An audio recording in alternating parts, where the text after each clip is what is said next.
online callers game.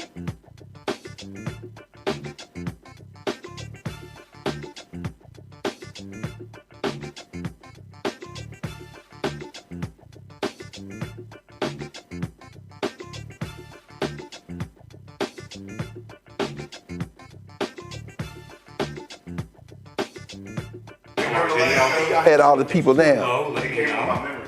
Jason Johnson came over. Jason Johnson to watch. Okay. It's fine though.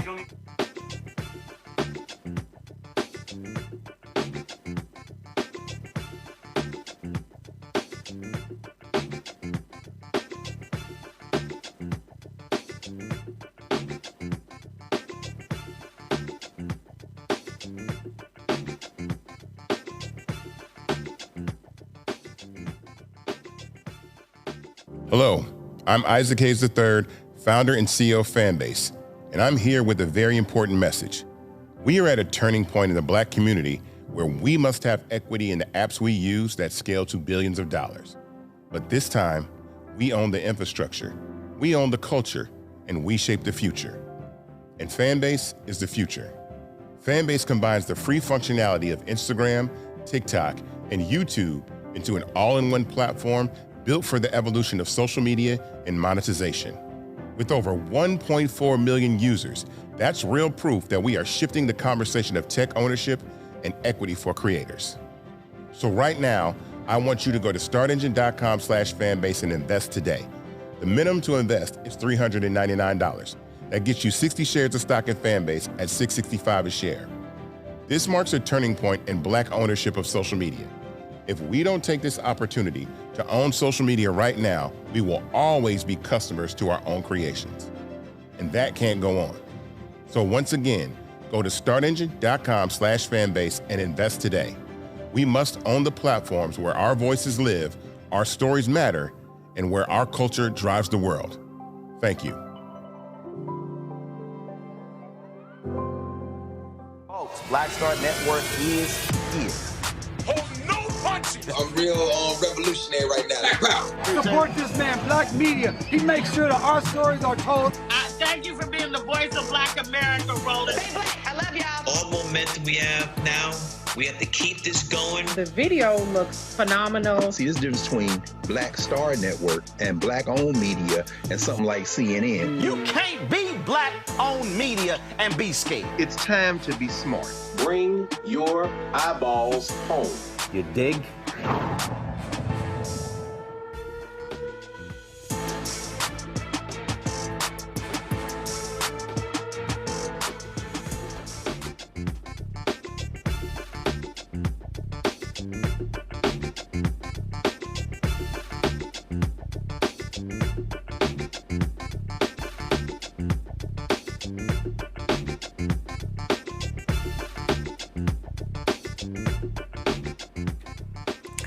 Well, it's Friday, October 17th, 2025. I'm Brittany Noble, sitting in for Roland Martin tonight. Here's what's coming up on Roland Martin Unfiltered, streaming live on the Black Star Network.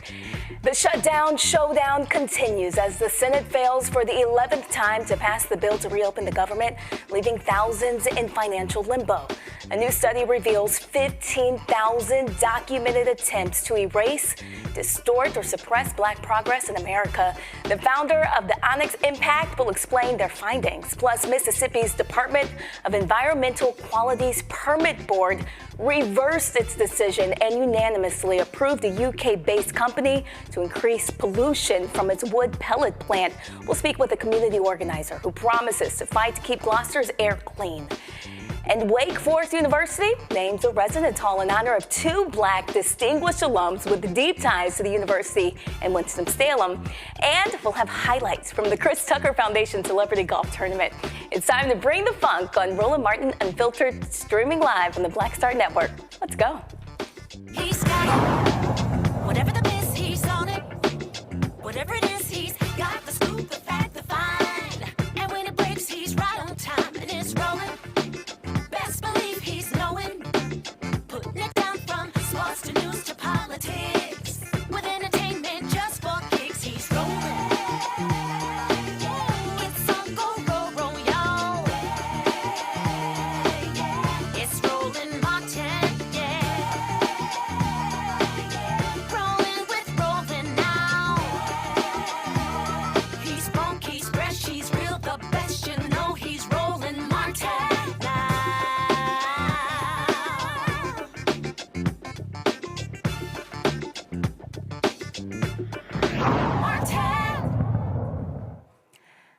Well, it's day 17 of the government shutdown and still no deal in sight. This is now the third longest shutdown in modern U.S. history. After the Senate failed to break the stalemate for the 11th time, Majority Leader John Thune sent lawmakers home until Monday. Meanwhile, thousands of federal workers are furloughed and waiting for a paycheck now. The standoff boils down to a fight over health care tax credits. No surprise, Speaker Mike Johnson blames Democrats for blocking a deal. If you're keeping count at home, we're on day 17 of the shutdown. The Democrats have now voted for the 11th time to keep the government closed. 11 times now. They've refused to just do their basic job, get the government going again, making sure that federal employees are paid, that our troops are paid, Border Patrol agents, TSA agents, air traffic controllers, and everyone else who relies upon the vital services of our federal government. They're being denied that because Democrats in Congress are playing games. And right now, to add insult to injury, if you're paying attention at home, you also need to make note of this. Yesterday, the Senate Democrats took it a step further. They rejected a standalone bill to fund our nation's defense and pay our troops. They voted it down. Now, why is that so noteworthy? Well, the bill was passed out of committee in the Senate with broad bipartisan support. And yet, the Democrats still engaged in a stunt on the floor, and they rejected it. So now they are on record specifically and exclusively to block the paychecks of the troops, to block the funding of our national defense in a very dangerous moment in world history. It is absurd to us. Leader Thune said this on the floor, on the Senate floor after that vote. He said, quote, "That one vote demonstrates just how fundamentally disinterested Democrats are in supporting our troops and providing for our common defense." Yes, that is exactly what we saw. And I suspect if they were here today and it was on the floor, they'd do it once again. Now, the House is still not even scheduled to come back yet. House Minority Leader Hakeem Jeffries counters, saying most Democrats won't accept a deal that doesn't include meaningful health care provisions, but they remain open to negotiation. We look forward to sitting down with anyone, anytime, any place, either here at the Capitol or back at the White House, to reopen the government, to enact a spending agreement that actually makes life better for the American people, while also addressing decisively the Republican health care crisis that continues to hurt everyday Americans all across the country. Every day that goes by, there are people throughout America receiving notices that their health care premiums, copays, and deductibles are about to skyrocket. In the district in upstate New York, the North Country, currently represented by Elise Stefanik, there are couples who currently pay about $2,000 per year for their health insurance premiums because they benefit from Affordable Care Act tax credits. When those credits go away, that same couple will now pay more than $20,000 a year. They cannot afford that.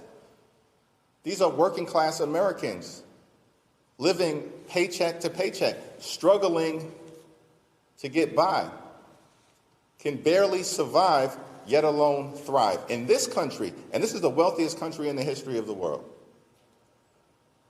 So House and Senate Democrats are going to continue to hold firm as it relates to a basic common sense position that when we enact spending bills, we should be helping the American people, not hurting them.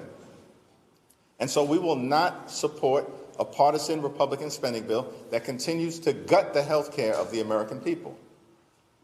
But we will continue to extend that offer to our Republican colleagues and to President Trump and members of his administration. Let's sit down in good faith to reopen the government, to stand by our hardworking federal employees, to enact a spending bill that actually improves the quality of life of the American people, and to address the health care crisis that Republicans have created, devastating people all across the country, including in rural America, in black and brown communities all throughout America, in urban America, in the heartland of America, and in small town America. Well, the impact is spreading far beyond D.C. Now protesters are gearing up for this weekend's second round of No Kings rallies across the country, blasting Donald Trump's shutdown and his recent immigration arrest. More than 2,500 anti-Trump protests are planned for tomorrow. That's about 450 more than were planned in June, all across the United States of America. I want to introduce our panel for tonight. We have Matt Manning, civil rights attorney from Corpus Christi, Texas. Look, Matt, I know that you had a lot to say to Roland about last week's football game. I'm so sorry. You'll have to wait a little time before you guys can have that conversation, but congrats on the win. All right. We also have Dr. Greg Carr from Howard University's Department of Afro-American Studies. He's here in studio. And Michael Imhotep, the host of the African History Network show, joining us from Detroit, Michigan. Matt, let's start with you. Can you break down really what's going on here legally? When Congress doesn't pass a budget, what does that actually mean for the rest of us? Well, that's a good question. I think, across the board, what that means is a lot of the programs that are normally funded are not funded. And as it relates to people like myself who either practice law or have a case, it's interesting we're talking about this today because just today I got an email from one of the federal district courts basically saying that it's extremely limited in what it can do now because it's not funded. And then I got further emails from assistant U.S. attorneys with whom I have cases telling me that they cannot take any actions on their cases because the government isn't funded. So what this means is, practically, at least in the legal context, you're not having all the things that normally happen in a court continue to go on. I know that the federal judiciary has some limited capacity for now, but it's really kind of a major issue, of course, because not only are certain people not getting paid, I know that there are some agencies that are exempted. I think the Treasury Department and some others are continuing to have certain appropriations where they're staying open. But what this means is that the government is not functioning in the way the government is supposed to function. And what this 11th vote failing means is that the partisanship in Congress is at the point that they can't even get anything done. And we talked about that the last week. It's really just we as citizens should be infuriated that people in D.C. whom we send there to do their jobs cannot do the basic job of keeping the government open. And I think what this means beyond all of that is things like food banks are not getting the monies that they need. Other support programs are not being funded in the way that is necessary for citizens to get their services. And Michael, how does this shutdown fit into the bigger history of how our government has treated Black workers and Black families? Well, as I reminded people last Friday, the last government shutdown happened under Donald Trump, and it was December 2018 to January 2019, and it lasted 35 days. And that government shutdown was devastating for African Americans that work for the federal government, with basically 19% of the 2.3 million, or maybe 2.2 million now, federal employees. So when you have people who are furloughed, and we know early in the this current shutdown, at least 750,000 government employees were furloughed, which means that they cannot work and they don't get paid. Then we have people from TSA and other entities that have to still show up to work and are not getting paid. So this will have a huge impact, a negative impact on African American households. That's on top of the DOGE cuts coming from Elon Musk, that Donald Trump unleashed on people, because those DOGE cuts, you all know, had a devastating impact on African Americans in Washington, D.C. and the Washington, D.C. area. We saw a number of houses be put on the market, things of this nature. And it's important for people to really understand that 85% of government employees live outside of the Washington, D.C. area. They live all across the country. So, yes, this is having a devastating impact on the African American community. But if the American Care Act subsidies end, as they're supposed to at the end of this year, and they don't, and Democrats, Republicans don't fix that, that's going to have a devastating impact. And we know it's estimated that 11.8 million people are going to lose, at least 11.8 million are going to lose health care. So We're looking at short-term pain to try to stave off this long-term healthcare cliff that also affects affordability. And Dr. Carr, let's bring you in. How does this government shutdown make us look to the world globally? Well, the United States has lost the world PR battle. All you got to do is read any of the foreign papers and see the workarounds that are being put in place. Brazil reaching out to Nigeria for new billion-dollar deals, China in everybody's embassy proposing deals. You see that. I think this story in particular hinges around a purebred liar named Mike Johnson, a MAGA Muppet, in fact, who was taking his orders from the President of the United States. It's not about paying or not paying the troops. This is about the expansion of presidential authority. Donald Trump, who doesn't remember much at these days, but when you hear him talk about constitutional law, he keeps repeating what's been put into his ear by a little nasty piece of work at the Office of Management and Budget named Russell Vogt. Article 2, Article 2, Article 2. They have this expanded theory of the presidency, the executive branch. And under that, that's what they're proposing to pay these troops with. The memorandum that Trump put out day before yesterday, this memorandum is written by Russell Vogt. It's to Pete Hegseth at the Pentagon. And it's from the director of the Office of Management and Budget. Trump's not running the government. He's just repeating what they're telling him to do. So when the Democrats voted against it, it's because they're not voting against paying the troops. What they're voting against is you can't expand presidential authority. The Constitution gives the power to purse exclusively to Congress. So this is what this is really about. And so when the MAGA Muppet gets up in line, by the way, Mr. Congressman, it'd be a very nice day. Isn't it a nice day to swear in Gravalva? Release the Epstein files. You don't want to swear her in. She's an elected congressman. All this is really about something else. And he's trying to make it look like it's the Democrats versus now the troops. And that's just a bold-faced lie. Do you think it's possible that lawmakers should or could face any type of penalties for what's happening? Absolutely, because we live in an idiocracy. People will actually listen to that fool and think that's what's happening. And so they'll say, why are y'all against the troops? So they could absolutely face blowback. And that's why I hope that the Democrats in the Senate voted to advance this, because they're afraid of blowback and not because they don't understand that this is about something very different. It's about expanding this presidency beyond the scope that has ever been seen in this country. Matt, I want to ask you, how does this shutdown, how does it impact our courts, housing and other civil rights cases? Can you talk to us in detail about some of those cases? Yeah, and that's a great question. I actually don't know the answer. I mean, I think what's going to happen, like I was saying, is a couple hours before we came on the air, I got an email from the Northern District of Texas, and they indicated there that the court is going to continue to hear things. So I think especially with criminal matters, the court will still be open. But as it relates to what even lawyers for the United States are able to do, it's severely limited. Like I mentioned, I have a couple cases right now against the United States where the government is a defendant, and the attorneys reached out to me weeks ago and said, hey, we're not going to have money to do our jobs. We don't have support staff. If you file something, I can't respond to it. So I've got to ask that the court stays the case. And, you know, we already have a DOJ that is not enforcing civil rights laws. In fact, is trying to find a way to flip the script and enforce them for white people, right?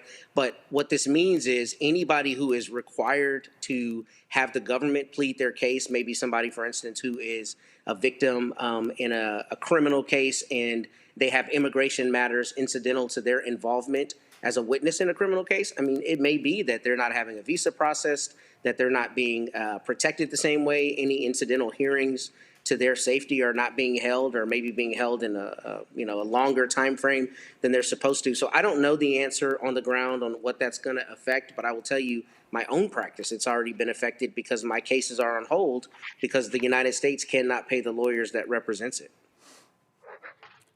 And to everyone, what are you guys hearing from people about how they're getting by while still waiting for Congress to act? Who's that question for? Anyone. I mean, really, what does the shutdown mean for the single mom working for the federal government or the family waiting for benefits to come through? How are they getting by? Probably relying upon family. I have not seen, so I'm here in Detroit, okay, and I have a large social media platform, but I have it, but the overwhelming majority of the responses I've seen on social media is from African Americans is that they support the government shutdown. Now, as far as government employees, things like that, they're probably, relying upon family. tapping into what little savings they have. I haven't seen. I remember in the last government shutdown, people having to call off from work, like working for the TSA. They couldn't afford gas to go back and forth to work, things like that. So I think as this goes on, you'll hear more stories like that. People trying to pay for childcare, can't pay for childcare, et cetera. But I haven't had people, and I know government employees, I haven't had people tell me about it now. I know congressional staffers. It's hard for them, but it hasn't gotten to the point where it was during the 35-day government shutdown, from what I'm hearing. Yeah, I think that's true, but I also think that there are, we know this because we're in the area, there are two kind of broad categories for federal workers, that's really impacting us. You got those folk who are there for whom maybe this is a second job, they've been military, they retired, they came back, they're kind of in a position, some of them are talking about retirement, if they've been in federal government 20, 30 years. Then they're the group that just came in 5 years, maybe at max, they're looking for jobs. I think the biggest kind of retirement we saw this week is Admiral Halsey. He's over the Southern Command in the Caribbean Sea, and he's like, we don't know why, but I can imagine he's like, we're not just coming out here killing people in the Caribbean Sea claiming we claim terrorists. But this man did 37 years in the military, so him stepping out, it might even be a raise to people with his Social Security with his benefits and with his federal paycheck. So there's that group. I think they're fine. I think we're probably all more concerned about those younger folk, those transient folk, the people who operate around the periphery of the federal government, whether it's selling egg and cheeses or whatever they're selling at the delis or the little shops or the people who clean up in the buildings. And, what are they doing? And I think that's probably the two categories. Well, we have so much more to talk about here on Roland Martin Unfiltered. We want to know, did you get your copy of Roland's book, White Fear? How the Browning of America is making white folks lose their minds. It's available at bookstores nationwide. Get the audio version, read by Roland, on Audible. Coming up after the break, the man once trusted with America's top secrets is now accused of mishandling them. We'll discuss Donald Trump's former national security advisor with our panel on the other side of the break. Stay with us. Said the quiet part out loud. Black votes are a threat, so they erased them. After the Supreme Court gutted the Voting Rights Act in 2013, Republican legislatures moved fast. New voter ID laws, polling place shutdowns, purges of black voters from the rolls. Trump's Justice Department didn't stop it, they joined in.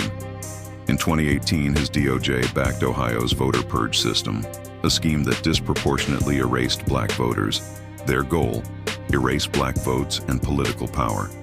Yeah, that happened. These are the kinds of stories that we cover every day on Roland Martin Unfiltered. Subscribe on YouTube and download the Black Star Network app. Support fact-based independent journalism that centers African Americans and the issues that matter to our community.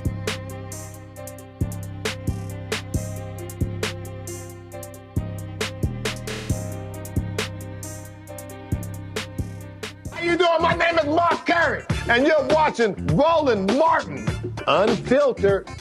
Deep into it, like pasteurized milk without the 2%. We getting deep. You want to turn that shit off? We doing an interview, motherfucker.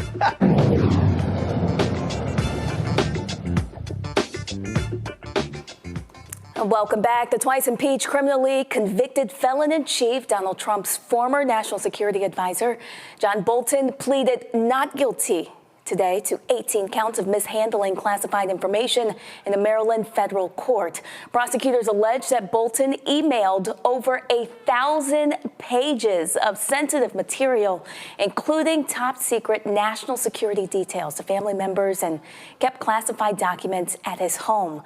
Bolton, a frequent critic of Trump since he left the administration, claims that he is being targeted as part of Trump's campaign to intimidate his opponent. His attorney argues that the facts of the case were investigated years ago and that Bolton did not act unlawfully. If convicted, Bolton could face up to 10 years in prison for each charge, and this marks the latest indictment involving prominent adversaries of Trump. Let's bring our panel back into the conversation. I want to start with Matt. Can you help us understand what exactly are the legal consequences of these kind of charges? Yeah, well, I think you said it perfectly. I mean, obviously, he's looking at potential prison time. And I'll tell you that this is a really frightening charge, right, for a couple reasons. First, I haven't read every word of the indictment. I've read part of it.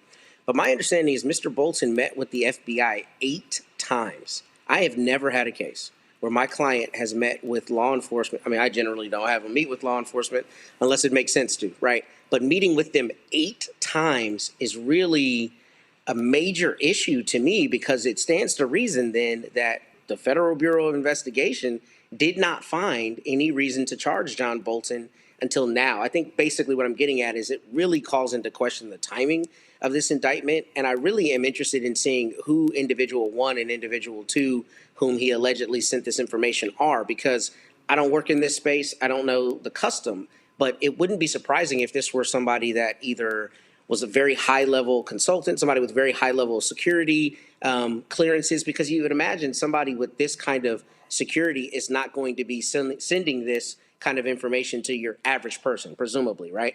So I'm wondering if part of the defense is that he's got a shield in whom he sent it to, or it wasn't actually sent to them because it was a contemporaneous distillation of what he was doing rather than the actual documents. I think once we see with greater specificity how exactly the government is saying he did this, that would be important. But the last thing is there's a difference between a transmission of information and retention of information. So my understanding is the retention in this situation is kind of what Mr. Trump was alleged to have done before with documents at Mar-a-Lago, keeping documents he wasn't supposed to keep, as opposed to disseminating documents. And I think the evidence is going to be very important to see what exactly Mr. Bolton was alleged to have done with respect to both buckets of claims. And Matt, if this were an everyday government worker accused of mishandling classified information, do you think the outcome would look different? That's an interesting question. So I think if it's a regular worker who hasn't met with the FBI 8 times, yeah, maybe they do charge this person. But does the general public ever find out about that indictment? No. Does the president and his MAGA Muppets, as the esteemed Dr. Carr said, go across the country and talk about how he's out to get his enemies without saying it brazenly? No, because this kind of thing probably has happened, and there have probably been a myriad of accusations against different people over the years for this exact crime. But what is odd about this to me is somebody who is in the position of national security advisor or anything up at that top echelon of government, they know how this works. So to me, it seems kind of per se hard to imagine that someone with this long government history would do something foolhardy. I mean, I suppose anything can happen, but it seems to me there's a lot more to this story, and we haven't heard it yet because all we hear is the accusations. Michael, what type of message does it send to the public about who gets punished and who doesn't? Well, the message that it sends is that Donald Trump is carrying out his enemies list, and he's fulfilling a campaign promise. So he's went after Letitia James. He's went after James Comey, indicted, going after John Bolton. And this is somebody, who served in the previous Trump administration as his national security advisor, but has been a virulent critic of Donald Trump. So he's getting this backlash. This indictment on 18 counts of violation of the Espionage Act, it does follow like a traditional investigation and prosecution, but it still has a stench of retribution. Okay, so we'll have to see how this plays out. We do know that this was investigated under the Biden administration, and charges were not brought. So we'll see what happens with this. But at the same time, to echo Matt, somebody who is John Bolton, somebody who is such a former national security advisor, someone who understands how to handle classified documents.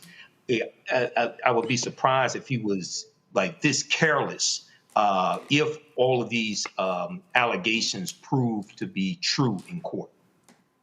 And Dr. Carr, from a national security standpoint, how serious is it when a former advisor is accused of mishandling classified documents? It's very serious. Of course, this is very unserious. Like Mike said, this ain't a murder retribution attempt. As Mike said, remember John Bolton published his memoir, The Room Where It Happened. And let me be very clear, John Bolton is an open enemy to our common humanity. He's a warmonger. This isn't about that. We have to separate those two things.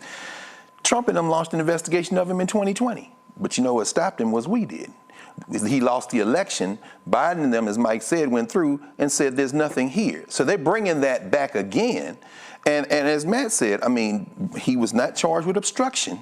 He's charged with transmission, which is, that's very serious. You would think nobody should be transmitting things over social media. Wait, the Secretary of Defense. So I guess if you're Pete Hegseth on Signal, it's okay. But if you're John Bolton, somehow it's not. And obstruction, of course Trump wasn't giving that stuff up in Mar-a-Lago in his bathroom. And if you're him, the Supreme Court has given him a pass. This is not a serious thing. This is a retribution thing. And at the end of the day, this is probably going to have to be solved in the ballot box. I doubt very seriously the courts, however, are going to let him get away with this. I don't see him getting convicted. Well, coming up on Roland Martin Unfiltered, a new report is sounding the alarm about the growing effort to erase and distort Black history, health, and progress. We break it all down. The Blackout Report. That's next on Roland Martin Unfiltered. If in this country right now, you have people get up in the morning and the only thing they can think about is how many people they can hurt, and they got the power, that's a time for mourning. For better or worse, what makes America special, it's that legal system that's supposed to protect minorities from the tyranny of the majority. We are at a point of a moral emergency. We must raise a voice of outrage. We must raise a voice of compassion. And we must raise a voice of unity.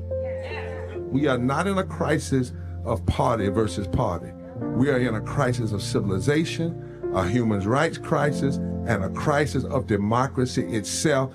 And guess what? You've been chosen to make sure that those that would destroy, those that would hate, don't have the final say, and they don't ultimately win. Hey, yo, what's up? This is Mr. Dalvin right here.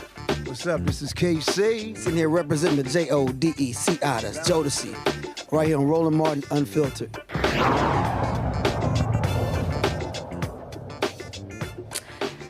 Well, a new report from Onyx Impact is sounding the alarm, saying there's a nationwide effort to erase and twist Black history, health education, and even our economic progress. In just the first 8 months of 2025, investigators found over 15,000, almost 16,000 incidents from data disappearing and budgets getting slashed to pressure on people and institutions to just stay quiet. All while $3.4 billion in grants and research for Black communities, entrepreneurs, and even HBCUs have been slashed. Onyx Impact founder Iosa Osa joins us now to explain their findings. Now, 155,000 incidents within just 8 months. What kinds of actions are we talking about?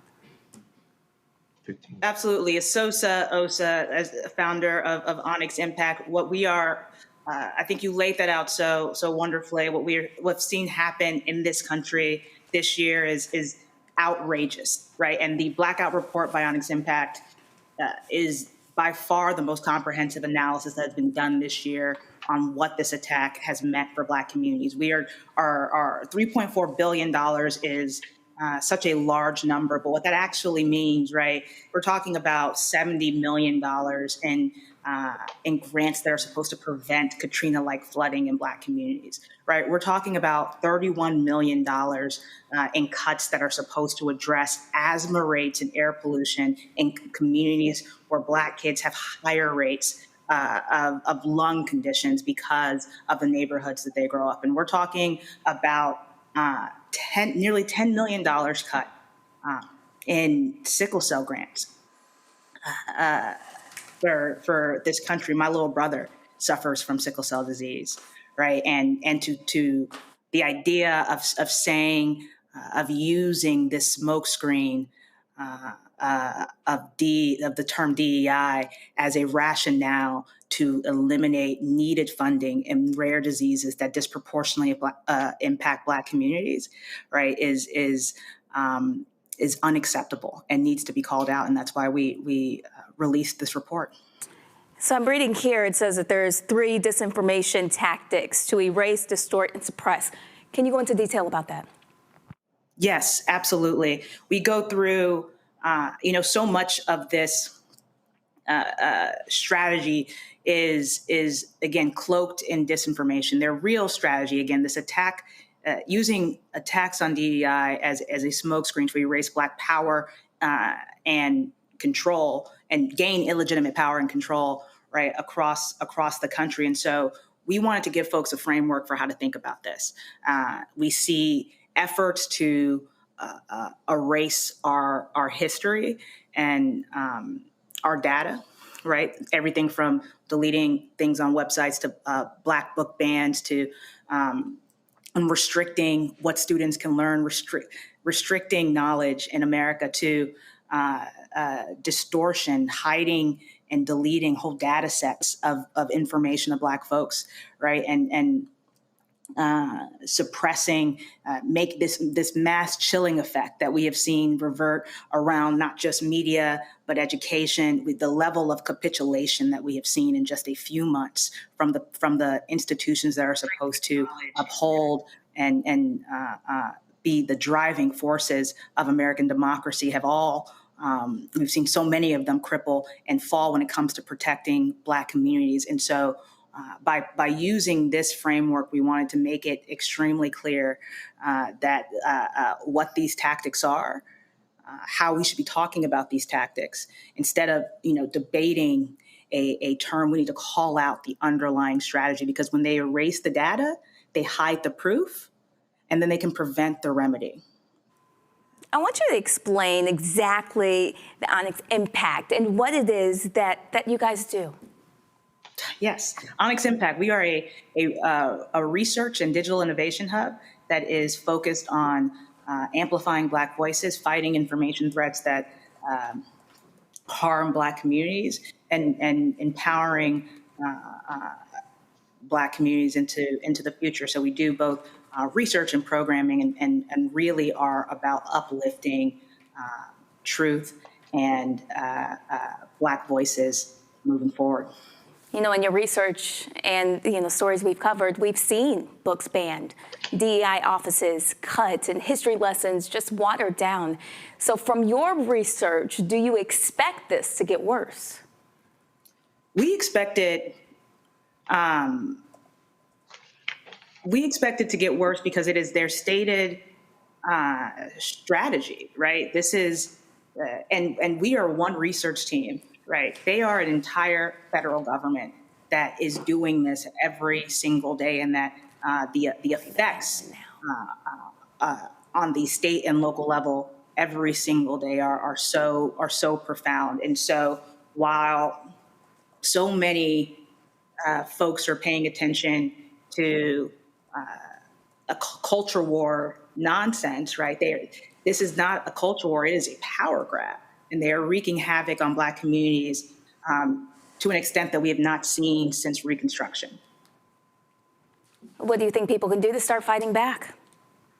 Well, first, we've got to make sure that we understand what is going on. We cannot respond to a bad faith argument with good faith answers and facts. We have to understand that they are using this term DEI as a smokescreen to erase Black power, to seize illegitimate control, and call out those tactics as when they come up, call out those tactics in the community. And when they need proof and evidence, that's where this report comes in. We have 15,723 distinct examples of harm to Black communities perpetrated by this disinformation campaign.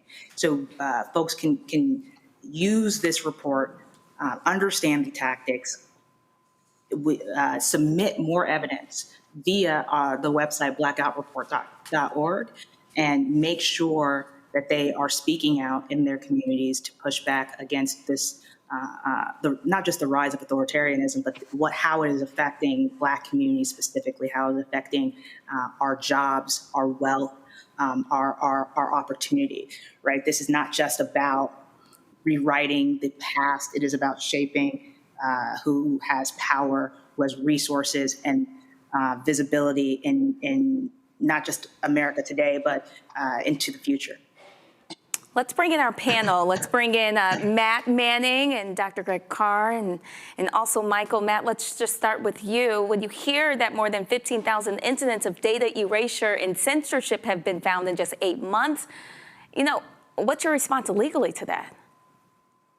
I mean, my response to that is it's abhorrent that you're trying to remove history and such an important history here in the United States. But what I wanted to ask Isosa that I think is really a brilliant thing. I saw your methodology. It makes perfect sense to me. But I'm interested in seeing what you think that means for a larger kind of phenomenon outside of the things that are not represented in your data set. And the reason I'm asking is on the local level where I live, they've been fighting book bans forever.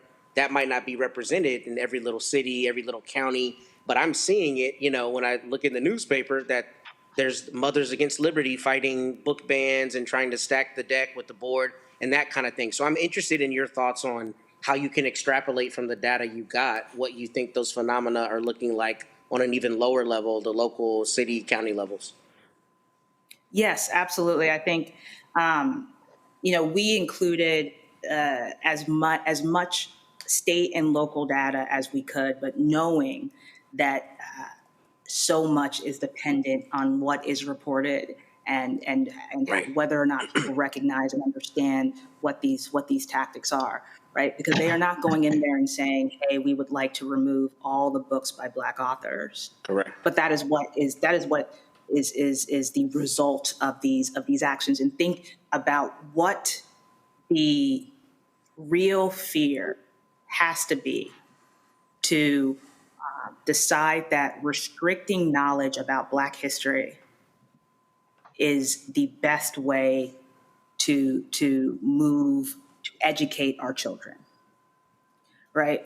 What is that going to mean and look like? And so I think when we extrapolate this onto the state and local level, what we see is it actually being able to happen more quickly, right? And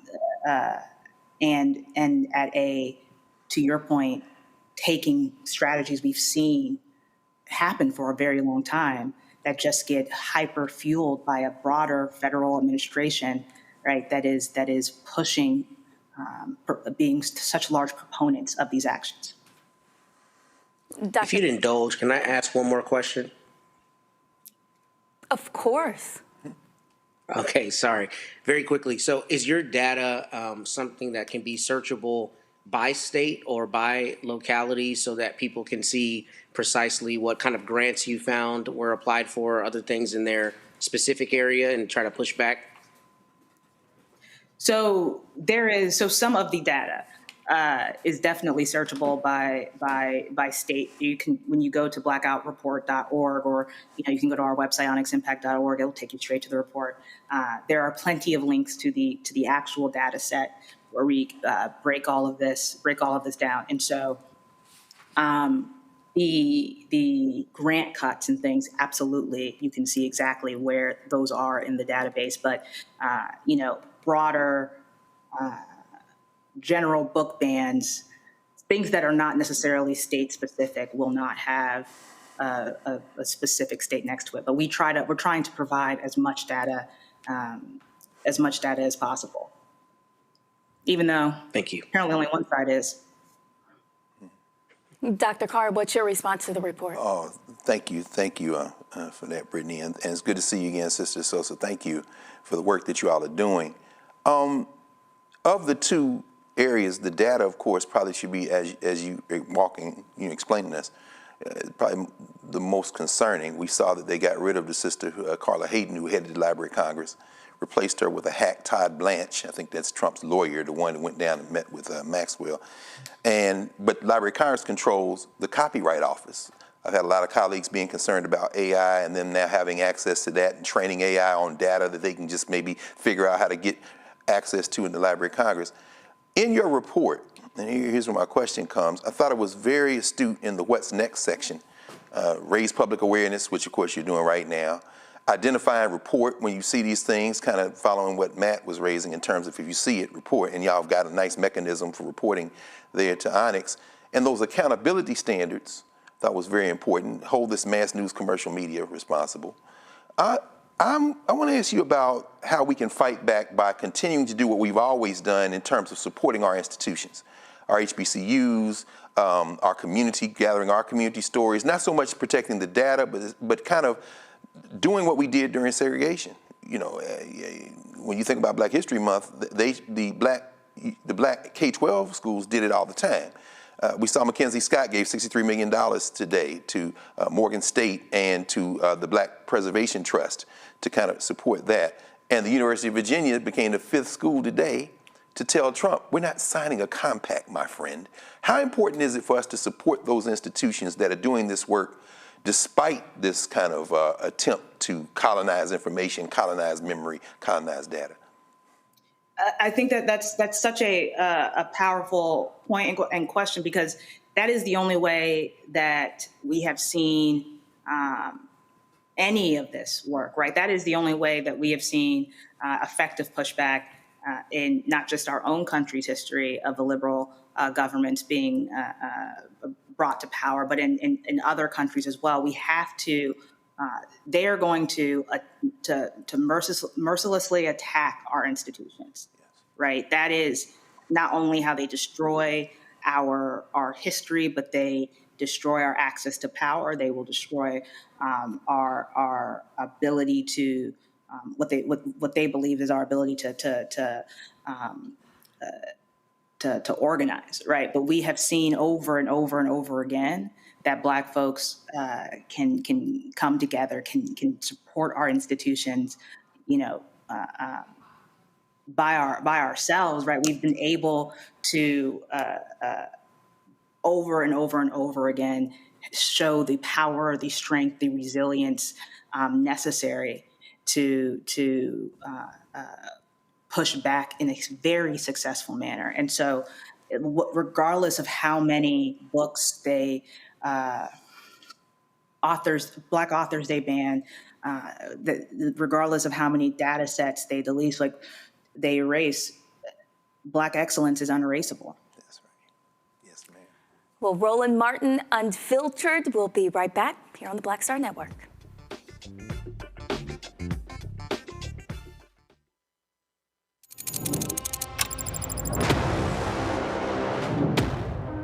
Afrotech, it's a lot of beauty, a lot of brilliance, a lot of intellect, a lot of innovation. Companies that are most diverse are more profitable. We're getting culture, we're getting community, we're getting the best of the best. And not only are we here to greet each other, but we're here to network and to elevate each other. Everybody from all the major tech companies is here, and that means that now everybody's in the same domain.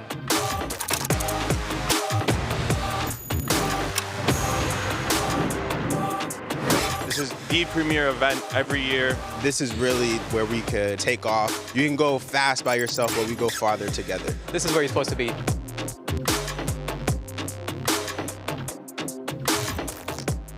Next on the Black Table with me, Greg Carr. Why the America we live in today is not what the founders intended or what they outlined in the Declaration of Independence and even the Constitution. Professor and author Kermit Roosevelt will join us to talk about his book, The Nation That Never Was. How history was misinterpreted, the intent and realities of America's beginnings, and missed a much better story in the process. So if you have to pick some group to marginalize, I think it should be the people who are against equality. That's next on the Black Table, right here on the Black Star Network. Hi, I'm Lavelle Crawford. I ain't wearing a bow tie today because I wanted to breathe. And you're watching Roland Martin Unfiltered.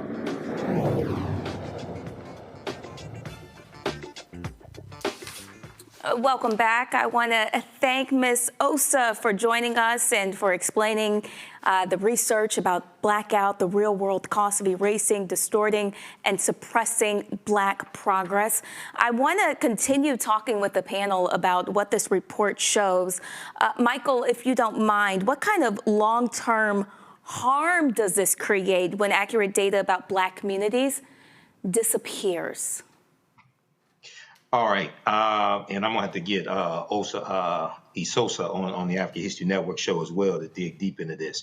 But this is devastating. Now, the work that I do, I have been warning African Americans specifically about Project 2025 going back to 2023, and these attacks that she enumerated here are laid out in Project 2025. So when we talk about the attacks on diversity, equity, and inclusion, a lot of times African Americans will retort with a article from Black Enterprise magazine saying that African Americans only got 4% of the DEI jobs. But you don't understand how this impacts programs. Here on Roland Martin Unfiltered, we talked about there's a $37 billion minority program for business owners, and how African Americans were getting even a small part of that, but that's been wiped out. When we look at this, we saw the Environmental Protection Agency cut out $1.7 billion in grants. Many of those grants were benefiting the African American community, dealing with climate change, things of this nature. They keep using DEI as the reason to eliminate these grants. They say that they're discriminating against white people, but no court has ruled that DEI is illegal. So, but this, one of the excuses that they say is that it doesn't fall in line with the Trump administration, right? We saw that on day one in office, after Donald Trump got a Negro preacher from Detroit, right, to mangle Dr. King's "I Have a Dream" speech. Donald Trump revoked Executive Order 13985, I think it was. And this was from Biden-Harris, which laid the foundation for equity in the federal government in the Biden-Harris administration, right? So we see a total reversal of these programs. And another thing that they use is the Supreme Court ruling from 2023 that dealt with affirmative action in college admissions, okay? So on Donald Trump's second day in office, he revokes Executive Order 11246, which was affirmative action signed into law by President Lyndon Baines Johnson in 1965. As racist as Ronald Reagan was, he didn't revoke that executive order, but Donald Trump did it his second day in office. So as Nicole Hannah-Jones, who spearheaded the 1619 Project, she wrote a in-depth piece for the New York Times back in June 2025 called "How Trump Upended 60 Years of Civil Rights in 2 Months." They basically wiped out 60 years of civil rights progress as well as social justice progress, right, in the past few months. But all this is laid out in Project 2025. So one of the things that we have to do is have a deep dive into how is it that they put this 922-page document in print, sold it, disseminated it, but so many African Americans were dumbfounded and caught flat-footed.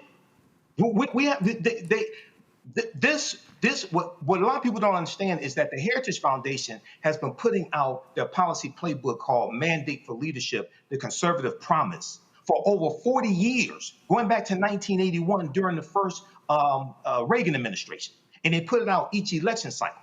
Project 2025 was the latest version of Mandate for Leadership, the Conservative Promise. You have to understand how long these people have been planning something like this. And going back to the previous segment, when Dr. Greg Carr was talking about expanding presidential powers, that's the Unitarian executive theory that Russell Vought expounds on and pushes. And Russell Vought is the architect of Project 2025. He served as the ombudsman in the first Trump administration. All this stuff was planned.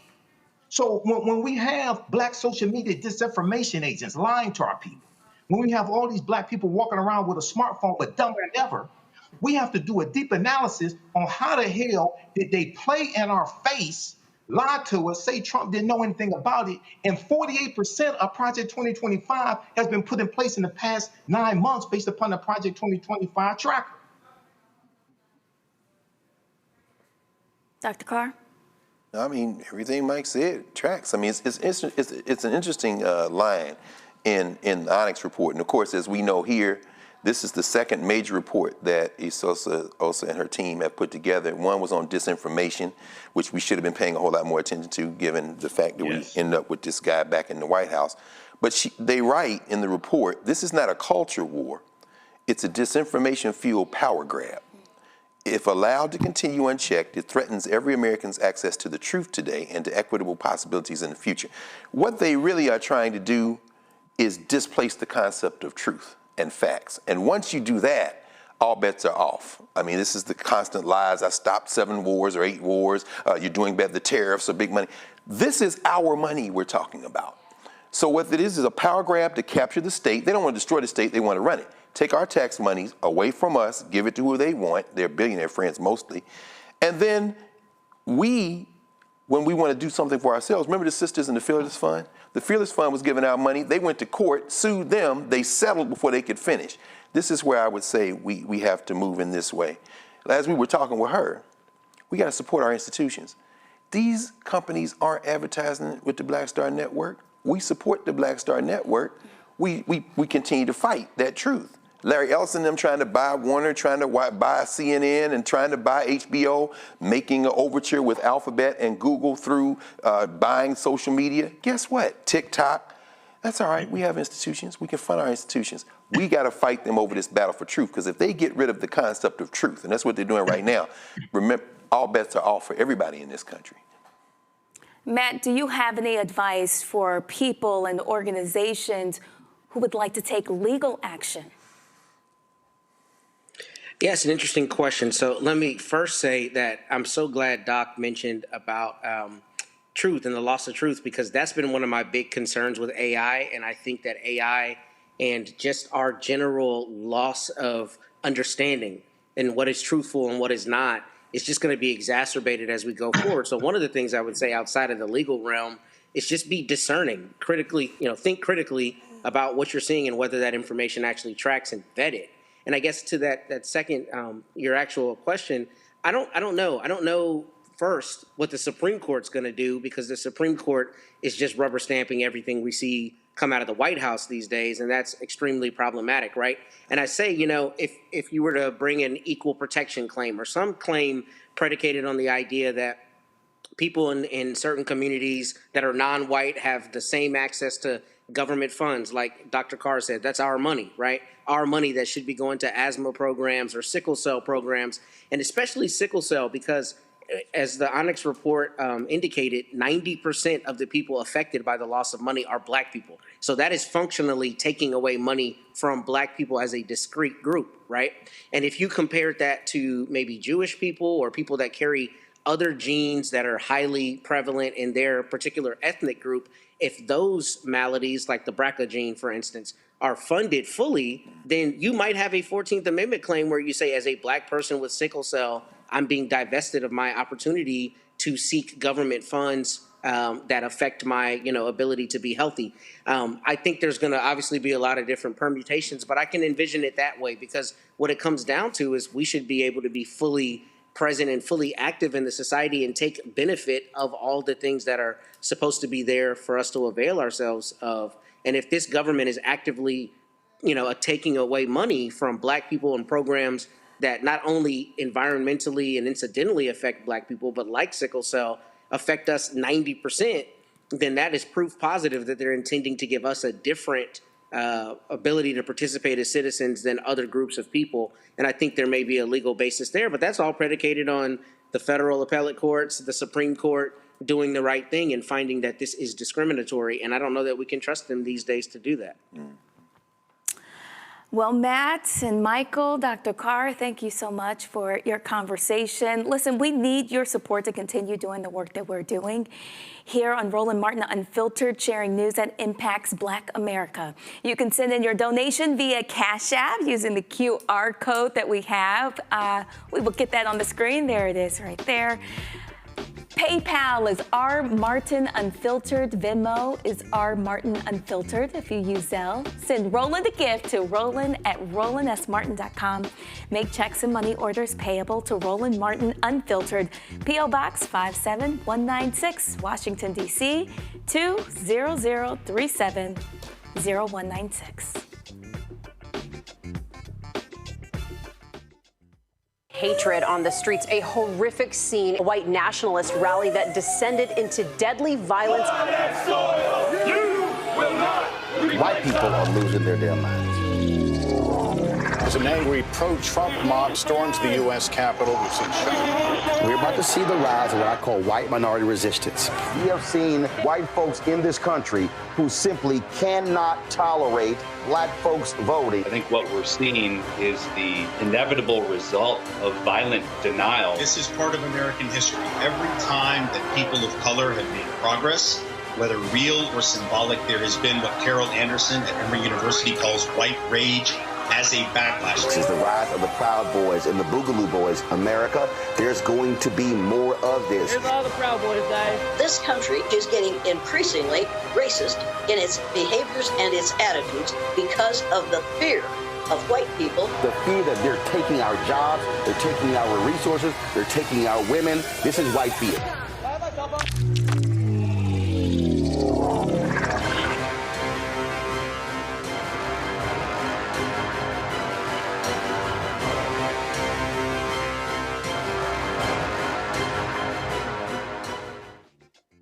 What's up, everybody? It's Godfrey, the funniest dude on the planet. And you're watching Roland Martin Unfiltered.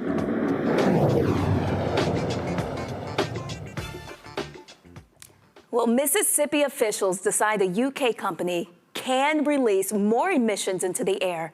Many people in the hospitality state are calling this another example of environmental injustice. Crystal Martin from the Greater Greener Gloster Project will join us today, and she's telling us more about what she has found out there. On Wednesday, the Mississippi Department of Environmental Quality reversed its earlier decision and approve UK-based Drax request to request an increase emissions at its wood pellet plant in Gloster, Mississippi. It's located about 112 miles west of Hattiesburg. Well, people there in Gloster have long voiced concerns that allowing the wood plant to increase emissions would lead to higher levels of toxic emissions and greater health risks.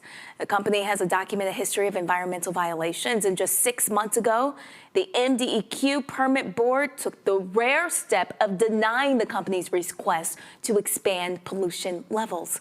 After Wednesday's decision, a group of Gloster residents have filed a federal lawsuit against Drax Biomass and its subsidiaries. The lawsuit alleges that the company's Amite Bioenergy wood pellet facility has for nearly a decade unlawfully released massive amounts of toxic pollutants into its community, violating the Federal Clean Air Act and Mississippi law. Crystal Martin from the Greater Greener Gloster Project joins us right now here on Roland Martin Unfiltered. Crystal, we want to welcome you back to the show. For those who do not know, can you start by explaining what exactly Drax does and what this plant in Gloster produces? Yeah, so Drax, they manufacture what's called wood pellets.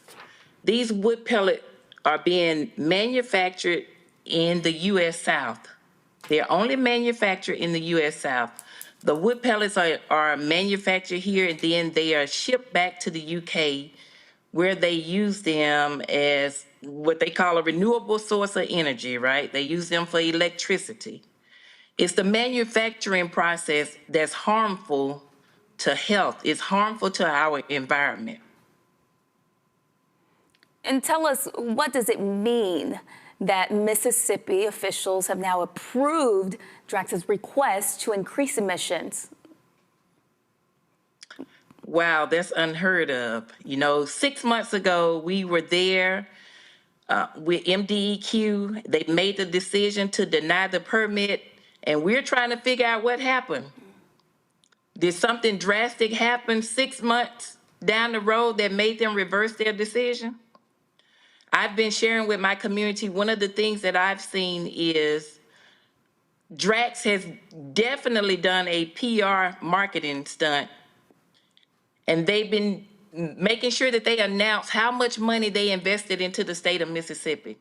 Like every day on social media, they have been announcing the amount of money they put into the state, the amount of money they put into Amite County, the amount of money that they've invested into, well, they say they invested into 20 nonprofits right in Gloster, Mississippi. And so to me, it's been a way to say, like it's a tactic they've been using to say we've already bought this decision. And tell us, do you know exactly what they're being allowed to release more of? So we have VOCs, particulate matter, PM 2.5. There's formaldehyde, acrolein, methanol, different hazardous air pollutants. And those hazardous air pollutants are causing harm to our health.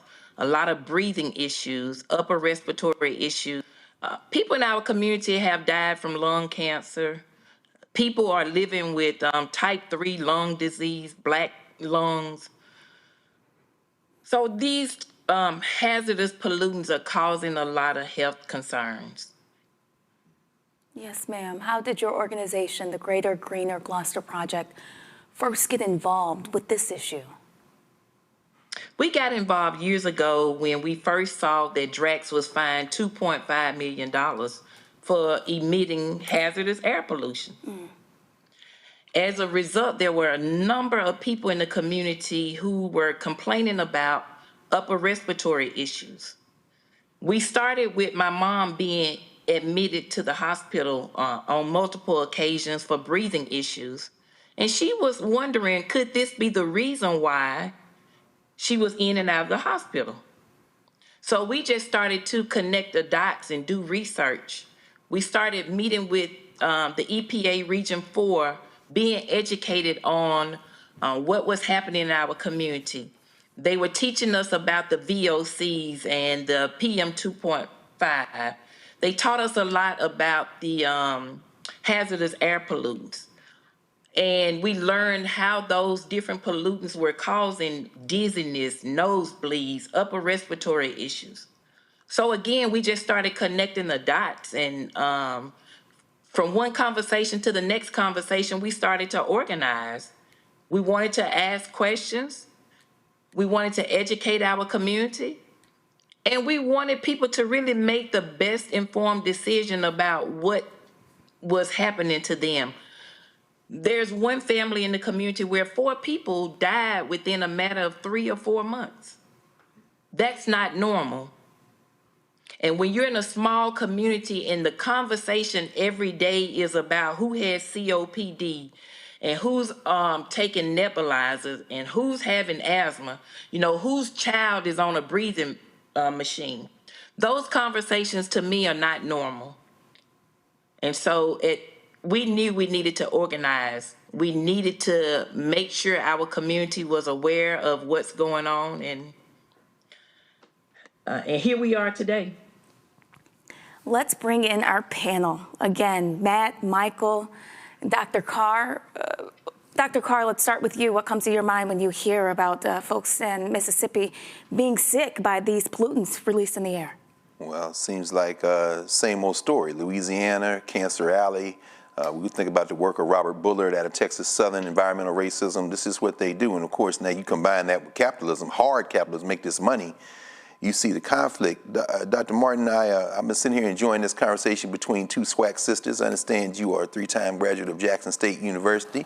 Not that you're going to hold that against her. Look, this is an Alcorn sister. Amen. Talking to you right now. Anyway, holding it down tonight. But Amen. This is what I'm saying. Y'all Mississippi, I'm loving this conversation because it does speak to this thing. We're so familiar with this. This is what happens to us. But I ask you, Dr. Martin, this question. Looking at the things you all are seeking in court, and I don't know the whole bench of the Southern District of Mississippi, but I think there are a couple of black folk who are going to be who sit on that court. Hopefully you'll get favorable judges. One of the things was compensate residents for property damages and fund remediation efforts. Could you talk a little bit more about that? And also maybe about the fact that in a town with less than 1,000 people, are some of these people employed by the company, and are they trying to use that as a point of entry to kind of create a wedge in the community? Thank you. So, when you think about the property damage, we have daily dust in our community. I went into a meeting not too long ago, and there was a resident, a Caucasian resident, and she talked about she had to replace her roof because she had been incurring so much dust. But on top of dust all over the community, it's inside the people's homes, right? There, we also are seeing flooding from the holding ponds that's flooding one fence line community. And so for us, that's a nuisance. That's a problem. And if, you have to find whatever ways you can to attack this industry. And so if they are causing the people in the community to have to do upgrades to their homes, then that's property damage. Yes, ma'am. It lowers your property rate. Going back, thinking about the people who are employed, I've spoken to a number of people who used to work in that facility, and I was told they were hired through the temp agency. Wow. So how do you come to our community, a community of 80%, almost 80% Black people, and all you can offer us is an opportunity in that industry through the temp agency? That's a problem. Because they came to the community, promising good jobs, good paying jobs, but it's not a good paying job anytime you go through the temp agency and they take half of the money. On top of that, what about leadership opportunities in the industry? I would love to know if people who look like me have leadership opportunities in that industry. Yes. And I think they don't. Thank you. And another thing I can share, I think we saw this on their website. They employ about 60, maybe 70 employees, and about 10% come from Gloster. Wow. That's a problem. Matt, when you hear this, how can residents in this community respond? Is there any legal action they could take? Well, I was actually going to ask Dr. Martin that, because I know you said that there was a lawsuit. So is it a Title VI claim, or what are the basis of the claim? Having not read it, I'm not sure exactly how y'all brought it, but I know locally we've brought a Title VI claim, with HUD for some of the similar issues. And then the second question I wanted to ask you is a pretty basic one. I saw their press release, and it indicated that MDEQ reversed course, and it lauded the local Gloster leaders and all of that. So put simply, did they buy out local people and give them money and say, get on board, and that's why MDEQ reversed course? Because I suspect that's what it was, but I'd love to learn more about that if you would. I'm pretty sure that's what happened. It seems like our local government sold us out. Because when we showed up to that hearing, there was so much division in that hearing. You can see on one side of the room, there were the residents from Gloster. On the other side of the room, I would assume those were the contractors. So one side of the room was majority Black. It was all Black, The other side of the room, there were all white men.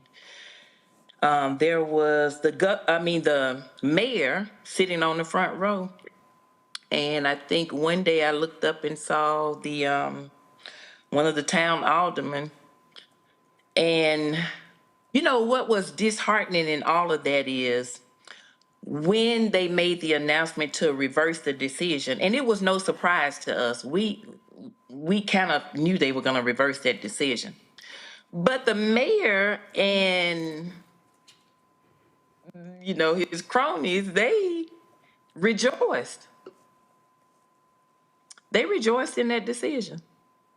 The people who elected the mayor, maybe his first time in office, were there, in the overflow. They were in the room, they were in the overflow. People felt some kind of way. That was hurtful. It's okay to be, have a difference in opinion in the matter, but to rejoice and celebrate, and people are losing their lives. Young children are crying, having, waking up at night, can't breathe. And this is not a matter to celebrate. I spent nearly 30 years working in higher education. My grandchildren live in Hoover, Alabama. But my heart is compassionate for the people in Gloster. And so I left my career to help my community. I heard the Lord say you have to go back to the land where your ancestors are buried. And you have to help the people. And so I'm there to help the people. I'm not fighting the local government. I'm fighting this issue against this big industry that's from the UK, that's in my community. My mother is ill, right? My neighbors are ill. My family members are ill. People are sick and suffering. And too many people have the same issue. So we are here to fight the industry. We are not trying to fight the local government. Today, somebody shared a clip, and the mayor said that the people are overweight. They smoke tobacco, and that's why they're sick. But really, Michael, this connects to a larger environmental justice fight really all across the South. This is not just happening in this one part of Mississippi, correct? Right. Yeah. This happens in communities with high African American populations all across the country. Dr. Greg Carr a few minutes ago mentioned Cancer Alley down in Louisiana, because we've talked about that here on this show before. But the question that I had for Dr. Martin is the Dogwood Alliance reported, the organization, the Dogwood Alliance, reported that Drax has already paid about $3 million in state fines for emissions violations. So do you know anything about that? And if so, over what period of time were these violations that these fines that they paid? And if that's the case, then what justification is the state using to allow them to increase emissions when they've already been fines? They've shown a pattern of violating state standards when it comes to emissions. Okay, and then just a quick follow-up to that. Has anybody asked the mayor? You said the mayor, who's African American, was elated and jumping for joy when this was granted to them. Has anybody asked him, what are you so happy about?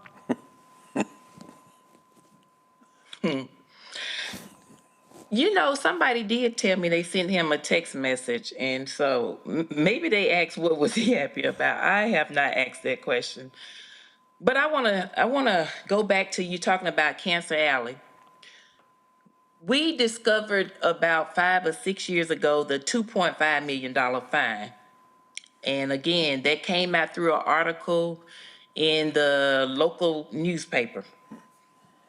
And as we started to work with the EPA Region 4, we began to learn more that there were more violations. So before there was a $2.5 million fine, there was also a $100,000 fine.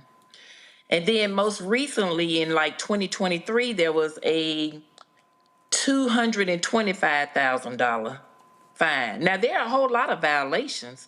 Not all of them resulted in a fine. Some were for, emissions.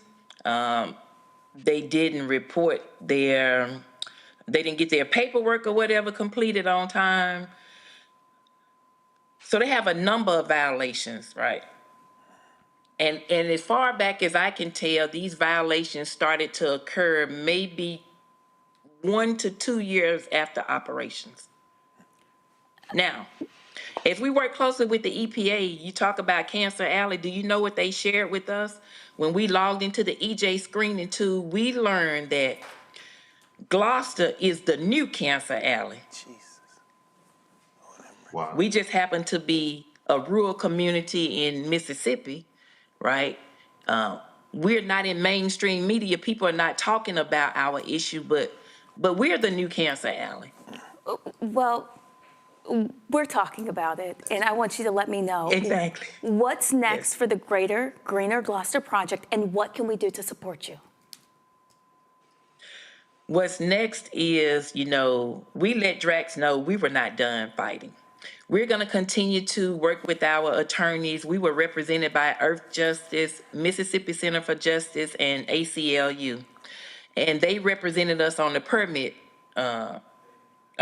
side. But we also filed a lawsuit 2 days ago with being represented by Singleton and Shriver. And we're also working with attorney Ben Crump and the environmental law group Greg Cade out of Birmingham, Alabama. So there are more lawsuits being filed. And how you can help us, if you can show up to Gloster. We need people to show up in Gloster and help tell the story, to interview the residents, talk to the residents, let them tell their story. Yes, ma'am. Dr. Martin, thank you so much for sharing some of their story. And you're watching Roland Martin Unfiltered on the Black Star Network. We'll see you after the break.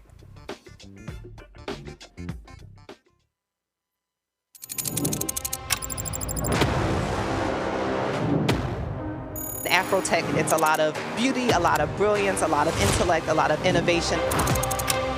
Companies that are most diverse are more profitable. We're getting culture, we're getting community, we're getting the best of the best. And not only are we here to greet each other, but we're here to network and to elevate each other.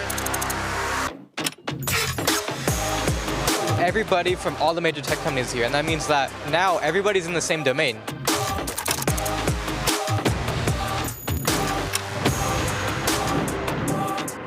This is the premier event every year. This is really where we could take off. You can go fast by yourself, but we go farther together. This is where you're supposed to be.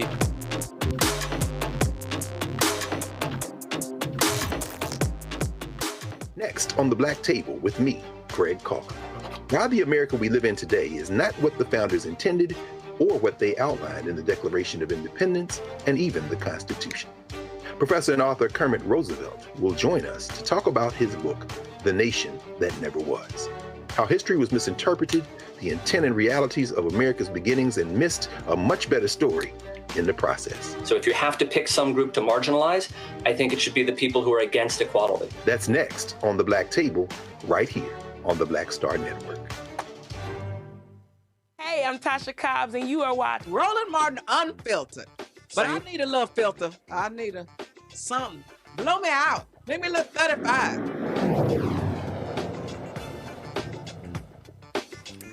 Welcome back. Philanthropists are using their legacies to inspire change for Black colleges all across the nation. Mackenzie Scott has gifted $63 million to Baltimore's Morgan State University. This marks the second major donation Scott has made to Morgan State in less than 5 years, bringing her total contributions to the university to $103 million. Morgan State says the $63 million gift will strengthen the university's endowment, expand support for student success, and advance initiatives that reinforce Morgan's role as an anchor institution in Baltimore. Well, author Blank, renowned entrepreneur and co-founder of the Home Depot, well, he's announced a $50 million donation through the Arthur M. Blank Family Foundation to Atlanta's historically Black colleges and universities. The money will provide GAP scholarships to nearly 10,000 students who are in good academic standing and nearing graduation, but have exhausted all other sources of financial support. Well, the initiative aims to boost graduation rates. Also, a West Virginia pastor associated with the MAGA movement is facing serious charges of sexual crimes against minors. Kevin Jones, 33-year-old pastor at Summit Church in Elkins, appeared in court on charges of soliciting minor and distributing materials depicting minors in sexually explicit activities. Well, investigators discovered that more than 1 million digital files on Jones's devices, including altered images of alleged victims, following his arrest on October 2nd. Well, a judge denied his attorney's motions to dismiss the case and to reduce his cash-only bond of $50,000. Jones remains in jail as prosecutors continue to review evidence for an indictment. We still have our panel here with us. Matt is still listening. Can you weigh in on what you just heard about the West Virginia pastor associated with the sexual crimes against minors? Well, that's an abhorrent, absolutely abhorrent accusation. I am really surprised that his bond is only $50,000. That sounds very low. I'm not sure whether these are state charges or federal charges, but that seems to me to be uncommonly low, particularly with 1 million alleged images of such conduct. That's like an extraordinary amount, a lot more than I've heard in similar cases that I've dealt with as a prosecutor. So, it's very surprising to me that it's a $50,000 bond. But I think what's interesting about this situation that I understand is that this was a big supporter of Charlie Kirk, or a person who spoke pretty full-throatedly about Charlie Kirk and his legacy. And, this is unfortunately for people who are supporters of Mr. Kirk and that ilk, this is proof positive that obviously a lot of people in that group of people are not good people. And as they go around saying that the Democrats and the left and all these people are so, immoral and horrible, you got to sweep around your own front door, as they say. So this is a horrible situation. But if these accusations are true, I hope he's buried under the jail, because this is the kind of thing we as a society absolutely have to apply the harshest punishments to. Michael, I was watching you. I saw you kind of responding. How are you feeling right now? Oh, well, with Matt saying he was he followed Charlie Kirk, that doesn't surprise me. Just seeing that this took place in West Virginia, Donald Trump won West Virginia overwhelmingly in 2024, as well as even 2020, if I remember correctly. So, yeah, this is, hopefully he gets the book thrown at him if he's guilty. Crimes like this are inexcusable. But also, you're going to hear more. Just when you look at the what Politico exposed, dealing with the racist rants from the young Republicans, the white nationalists in training, and the things that they were saying in there about some of them, wanting to rape people and torture and things of this nature. You have some sick people out here hiding behind Christianity or white Christian nationalism, however you want to put it. We hear you. In other news, a federal judge has ordered immigration officers in the Chicago area to begin wearing body cameras after startling footage revealed agents clashing with protesters and using tear gas during President Trump's immigration enforcement actions. Judge Sarah Ellis, concerned about officers disregarding previous court orders, stated that she is not blind to the images of aggressive enforcement tactics occurring in her own city. This ruling comes as activists intensify their efforts to monitor immigration and customs enforcement, with more than 1,000 immigrants arrested since September. Well, the judge's order also prohibits the use of tear gas and certain riot tactics against peaceful demonstrators and journalists amid ongoing tension surrounding immigration in Chicago. Matt, what is it that we can do about this? Well, I think this is a great ruling by the judge. It's a surprising thing. A lot of people may not know this, but I don't think federal law enforcement officers are mandated to wear body cams. And I know that because I have a case I just tried in June where if it wasn't for the local police officer having a body cam, we never would have had the footage of what happened to my client. So I'm glad that this court is requiring this, because in this day and age, it is so important for us to bear witness in every medium possible, particularly with video, right? We're seeing around the country what these ICE agents are doing, masked, how they're running up on people, how they're, violating their rights and throwing them to the ground and otherwise brutalizing them. There absolutely needs to be recordings of that, and I'm glad that this judge is requiring it. I am surprised that Congress hasn't passed anything before this, or, some other rule hasn't come about that's required this, because this, in my opinion, has been a long time coming. So I'm glad that she required this of the ICE agents there in the Chicagoland area. Dr. Carr, what are your thoughts? How do we continue moving forward? Well, that's a good question. They've been ignoring Judge Ellis's orders before. That's one of the reasons she came down again today. And to the less than men, particularly the American Negro that jumped out the car and put the full weight of his old knee in the back of that sister that we just saw. Winter is coming, my friend. It could be legal, it could be moral, but one way you're going to pay the bill for this, and you don't have immunity. Donald Trump may, thanks to John Roberts, but you don't. I think we have to move forward by doing exactly what we just saw. Police camera footage, sometimes they release it, sometimes they don't. Citizen camera footage, however, is why we're having this conversation. And we're able to talk about this in part because some brave soul pushed record on his or her cell phone and we saw the footage for ourselves. Chicago, these punks, these less than men and women who have been signing up to do this, we see them smashing cars in the streets. We see them running into cars and jumping out. But guess what? We see them. So police body camera, I agree with Matt. Do it. Got to do it. But let's not rely on that. When you see something going down, you whip out your camera. Because all of this is evidence for when the administrations change, when the government changes, and when you boys and girls going to get brought up on charges. And we're going to have this evidence because we took it, not the police. And Michael, what are your thoughts surrounding this? How does history impact our decisions now, and how do we use that to make decisions in the future? Well, I think this is a good ruling. Yes, they need to wear body cameras and have them actually recording. Yes, we need to keep recording as well. But also, you know, as I've talked about here on the show, and we have the No Kings rally coming up this weekend.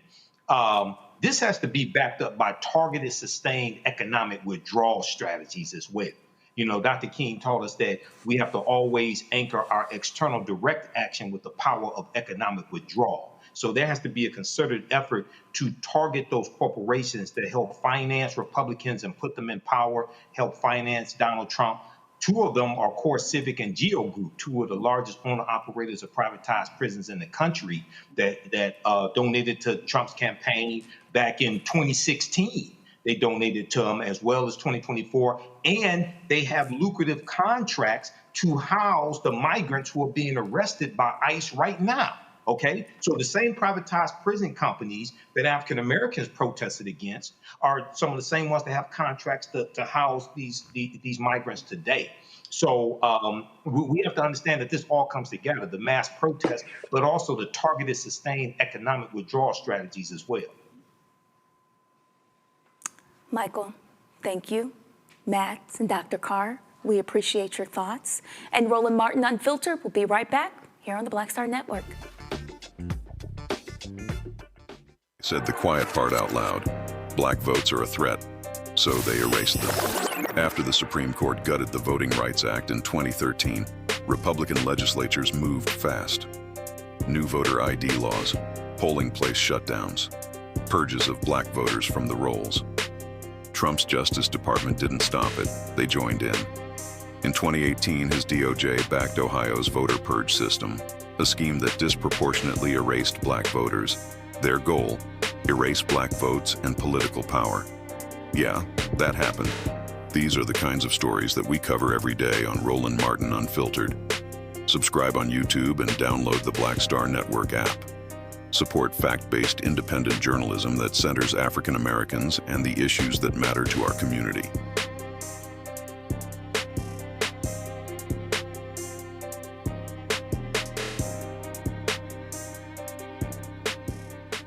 This week on The Other Side of Change. Book bans, anti-intellectualism, and Trump's continued war on wisdom. This is a coordinated backlash to progress. At the end of the day, conservatives realized that they couldn't win a debate on facts. They started using our language against us, right? Remember when we were all woke and the woke movement and all that kind of stuff? Now everything is anti-woke, right? When we were talking about including diversity, equity, inclusion in higher education, now it's anti-DEI. All this are efforts to suppress the truth because truth empowers people. You're watching The Other Side of Change only on the Black Star Network. Hey, this is Motown recording artist Kim. You are watching Roland Martin Unfiltered.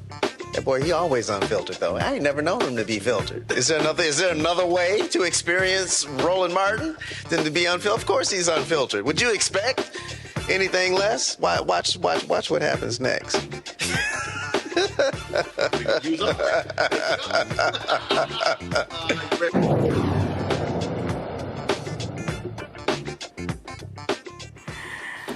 All right, Wake Forest University will name a residence hall in honor of Larry and Beth Hopkins, two trailblazing alumni with deep ties to both the university and the Winston-Salem community.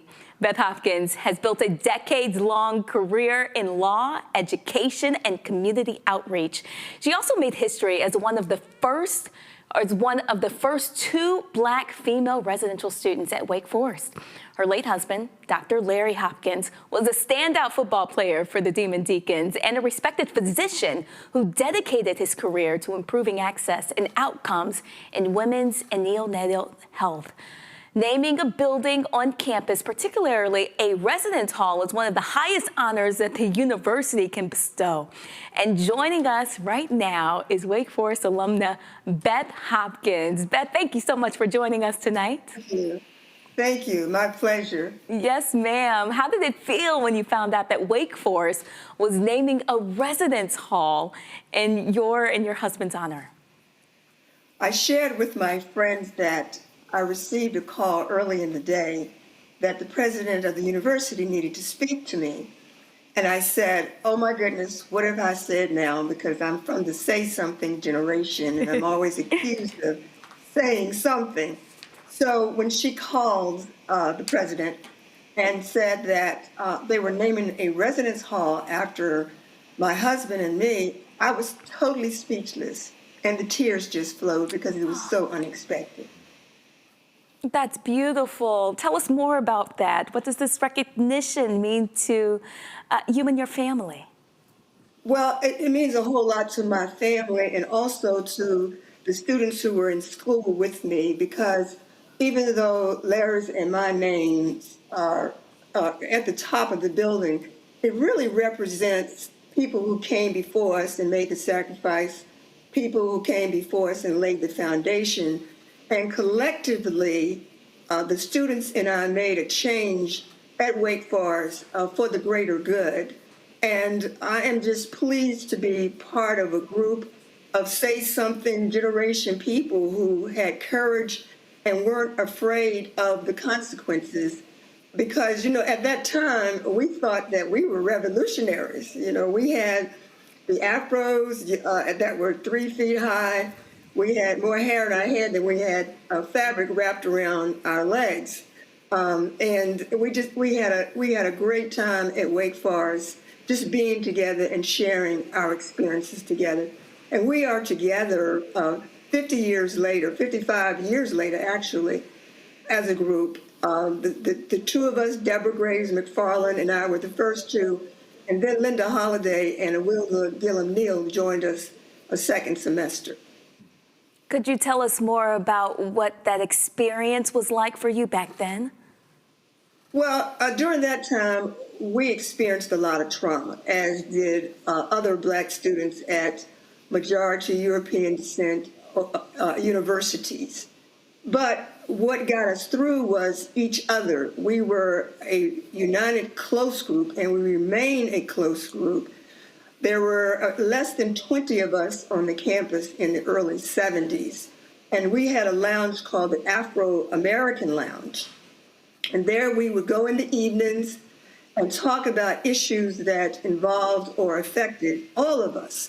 And we would resolve those issues, and we were not always in agreement. Sometimes there were very vigorous arguments, because there were those of us who wanted to march, who wanted to protest, who wanted to shout, and there were those who were more deliberate, like my husband and the chairman of our group, who was very deliberate and soft-spoken.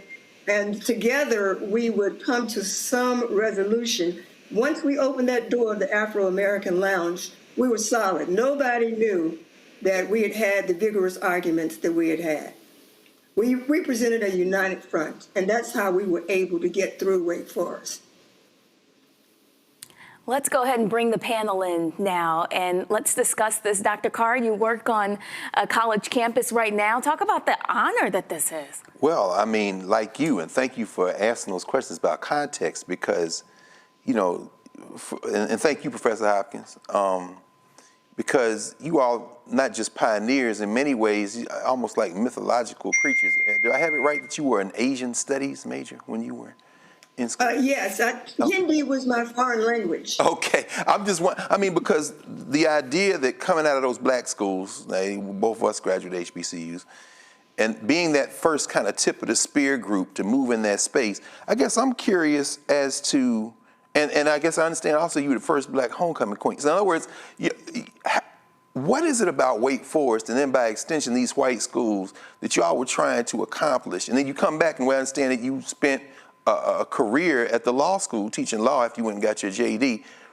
What does it mean to have a black presence at the time you all were doing what you did? What does it mean now? Maybe what has changed and what do you hope to see in the future? Because again, y'all are not educating a whole lot more than just black folk.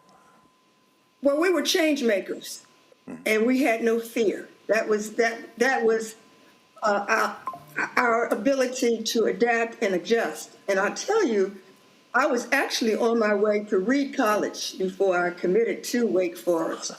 And two very dear friends of mine, one from Richmond, a childhood friend, and another Wake Forest student came to my house in June before the fall in which I enrolled and said, Beth, there are less than 15 black male students on campus. There are no black women who live on campus.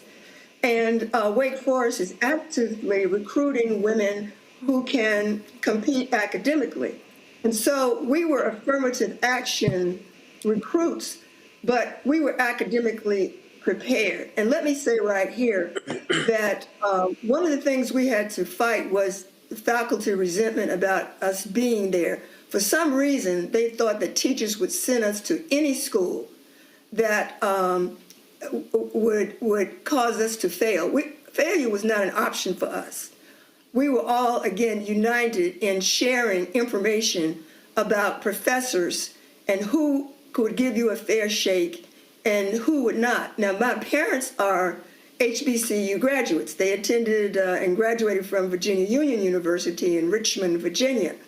And so I was on my way to Reed College. These two buddies of mine come by and say, look, you need to come to Wake Forest. And I thought about that and I said, oh, snap. Reed College doesn't have a football team. I'm going to Wake Forest. And so that's really the story of how I matriculated to Wake Forest. I didn't get into the school until July before my fall year because, as I said, I was on my way to Oregon to go to school. Wow. But in terms of what that means, it means that we always have been change makers. We are always fighting for the greater good. And that fight cannot stop. We have to keep going. In spite of what's happening nationally or globally, we have to remain hopeful. Because I think it was Victor Hugo who said something about hope being written on the brow of every person. And that's what we have to continue to remember and stop complaining. Let's get it together and let's go forward. That's what being on a historically white campus means to me, that we're there. We fought for being there. We knew that we were supposed to be there. We knew that we were supposed to exact change.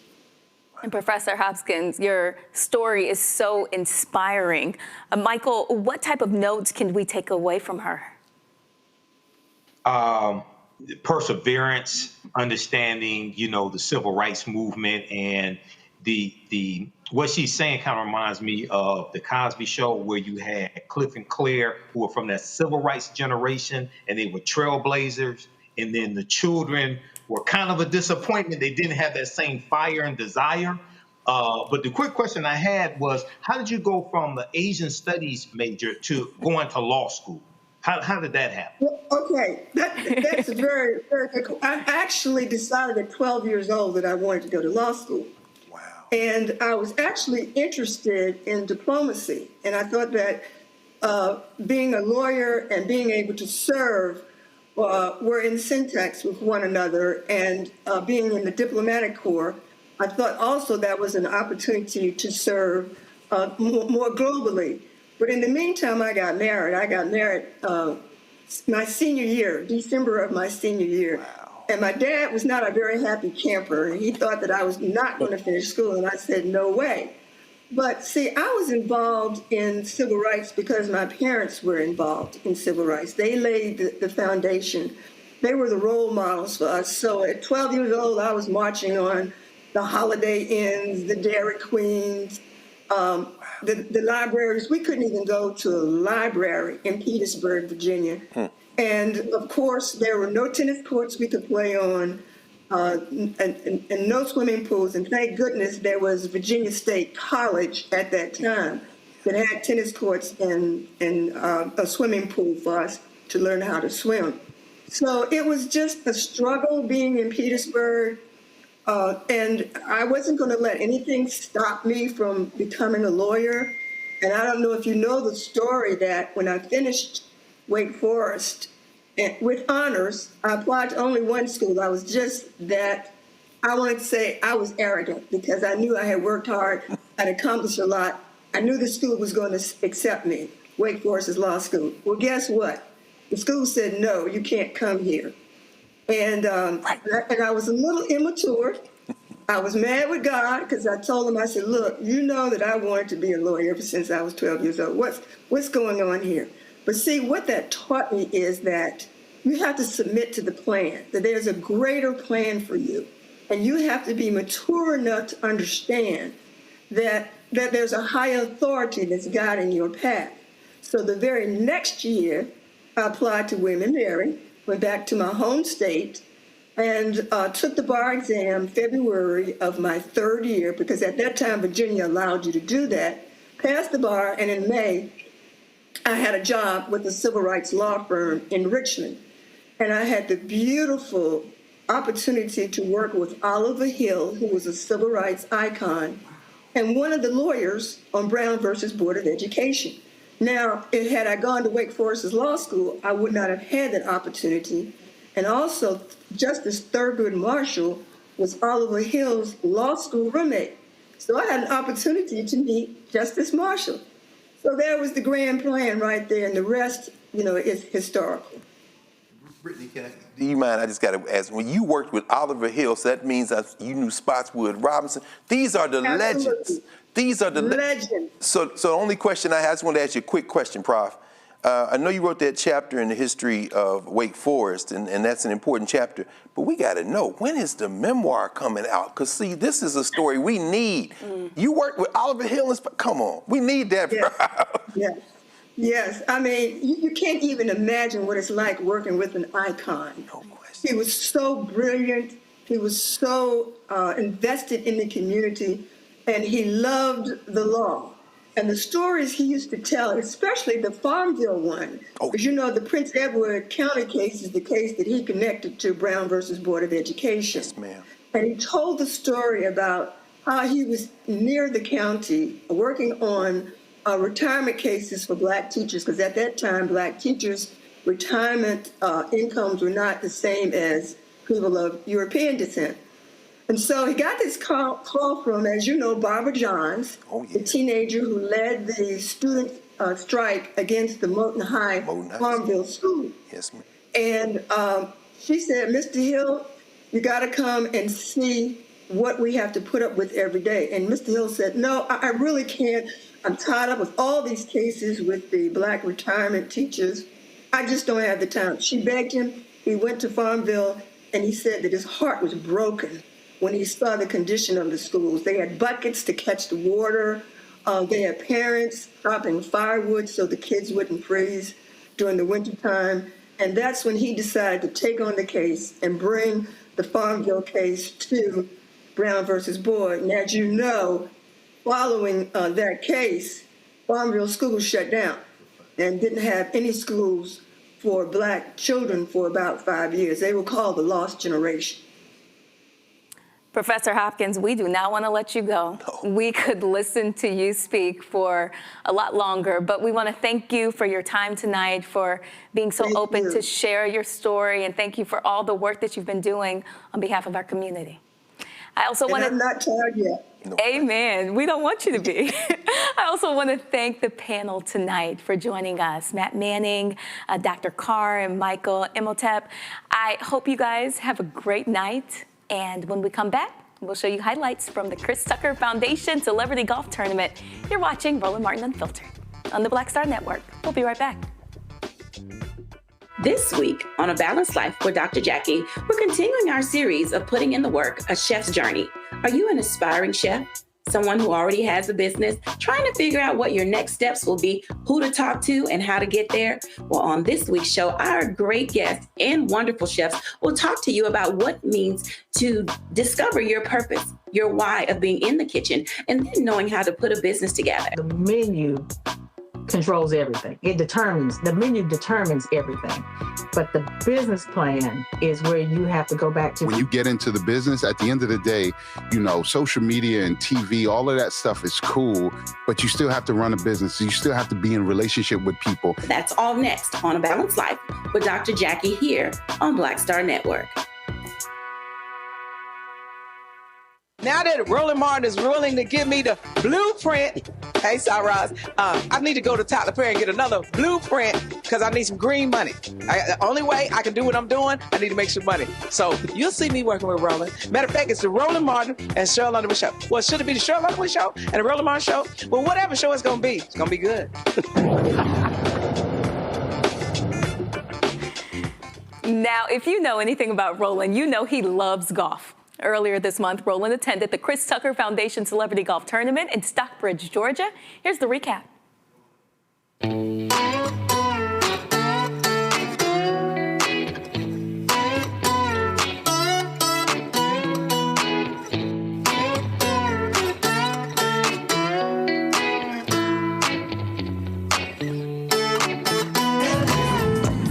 All right, y'all, so we out here at the Chris Tucker Celebrity Golf Classic.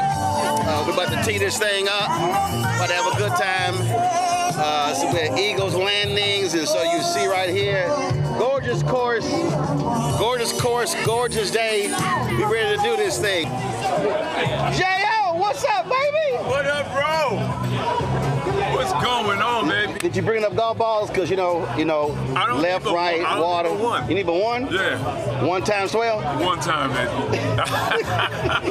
Then I just pass after that one. When that one's oh, that's it? When that one's gone? That one gone, that's it? I ride it out. The rest of you just caddying? Uh-huh. The rest of you just caddying? That's right. I be hanging out, finding other people's balls and shit.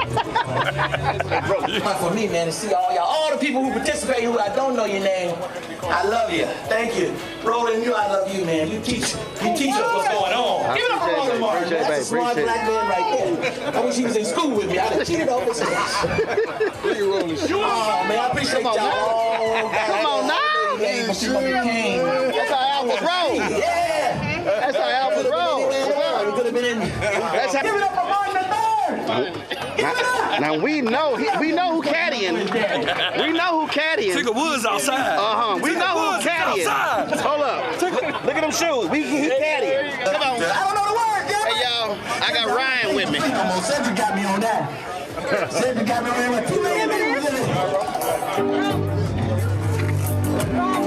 I want you to go ahead and see this here, baby. I want you to go ahead and see what greatness looks like. Oh, hold on. Now, hold on. Now, see, you got black and gold on, right colors. See, you got, hold on. All right. See, we got that too. So just want to let you know. What is that? What is that? Come on, man. My rich friends are here. You need to get your tattoo money back. You need to get your money back. Hey, shout out to the news. Shout out to Roland Martin, one of my dear friends, regardless of whatever choice he made, but you still my guy. But remember, in the presence of alpha, always kiss the ring. Man, go on with it. Kiss the ring right there. Hold up, actually, I want 2 for you today. I ain't wearing neither one of mine. I got 2. They're a little small. Hall of Fame, baby. Hall of Fame. I know, I'm in 4 of them. Well, I'm in. I'm an alpha. Well, I'm a Kappa. So, I know. Don't be trying to make this no content. And remember, without alpha, y'all Kappa Psi. Y'all need our name. Always national step team champion. I keep telling them he stepped by himself. Hold on. National Kappa step team champion. National. Hold on, that's Kappa. That wasn't like against everybody else. Oh, come on. Y'all can't touch us. We won that one too. No, y'all wouldn't have. Y'all drop canes. No. I bop canes and I'm gone. Oh, y'all slither. Y'all slither. Y'all slither. I saw 2 people ride off. Well, somebody got to give him a little help. Somebody got to do it. What you say, buddy? I tore some erasers off these. All right. Good to see you, man. Hold on, y'all on 6? Oh yeah, I'm gonna make sure people on 5. I'm gonna be hitting into them. we gonna be hitting into them. I expect it. All right, where'd Jeffrey Osborne go? Let me find J.O. Card to your left to pull out. So the card's on the far right down here. What's happening? How your game look? How your game looking? I'm doing all right. You know what I had? Roland, cataract surgery. Is that crazy? I ain't playing about too much. You can't see. Here we go. Now There's an excuse. Now you can see? Now I can see. Oh, Sydney says it's It's an excuse. That's an excuse. He's fine. No, he tried to get that money. That's all he tried to. See, that's a new one for me. I had cataract surgery. Normally it's knee, hip, shoulder. I'll be honest. All right. I can see now. Oh, you can see now? Cataract and LASIK.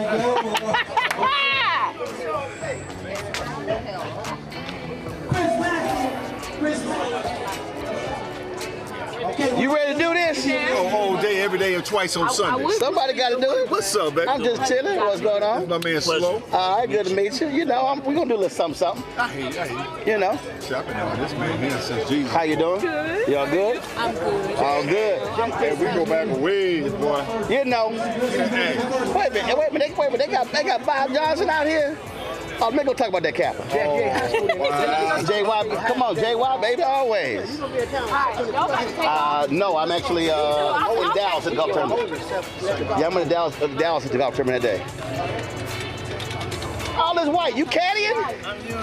What you, all this white look like the Augusta caddy or something. What's going on, man? What's happening? You know what they say. In Augusta, look at him. Always be white, and the caddies always be black. Look at him. Look at him. Got the shoes, the socks. Oh, look at him. I'm advertising for MJ now. Yeah, I can tell. You got a branding deal. What's up? Look at him. What's going on, man? I talk to you. You good? I'm real good, man. I can't complain. Anybody gonna listen anyway. Yeah, look like an MJ billboard. You know what? Hey, look. We got to play it however we can play it. I got his shoes on. Yeah. The only way you can do it. Yeah. Hey, ain't no problem. Yep. You wearing the 23 as well? Man, from head to toe. Oh Lord. Hey man, Grove 23. When they open back up, we right there. You getting a check to wear it? I ain't wearing nothing for free. It ain't gonna happen. What the pimpin' there say? I don't sing for free? No, I ain't gonna do it. No. I ain't gonna be no billboard for free. Well, then MJ, if you see me right now, get Roland Martin to check him and get him this gear. So I concur. Me too. I concur, cause I wear Roland Martin unfiltered gear. I pay myself.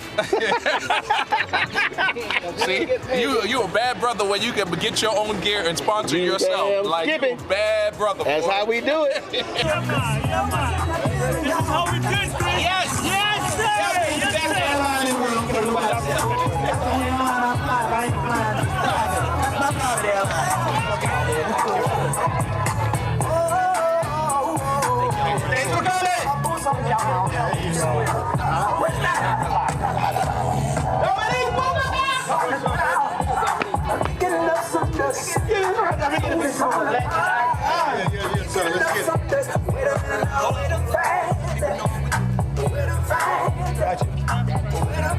Now, big brother Dominique.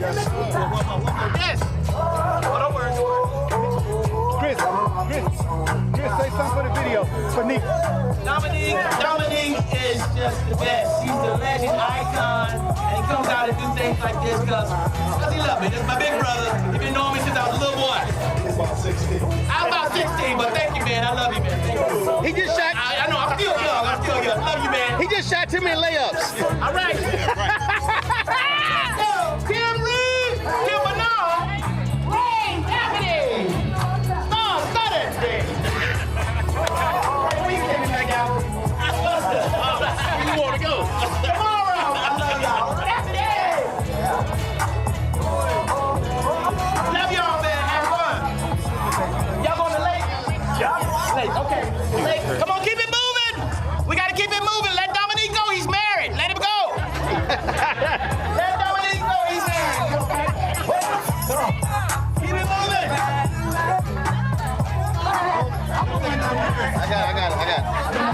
Love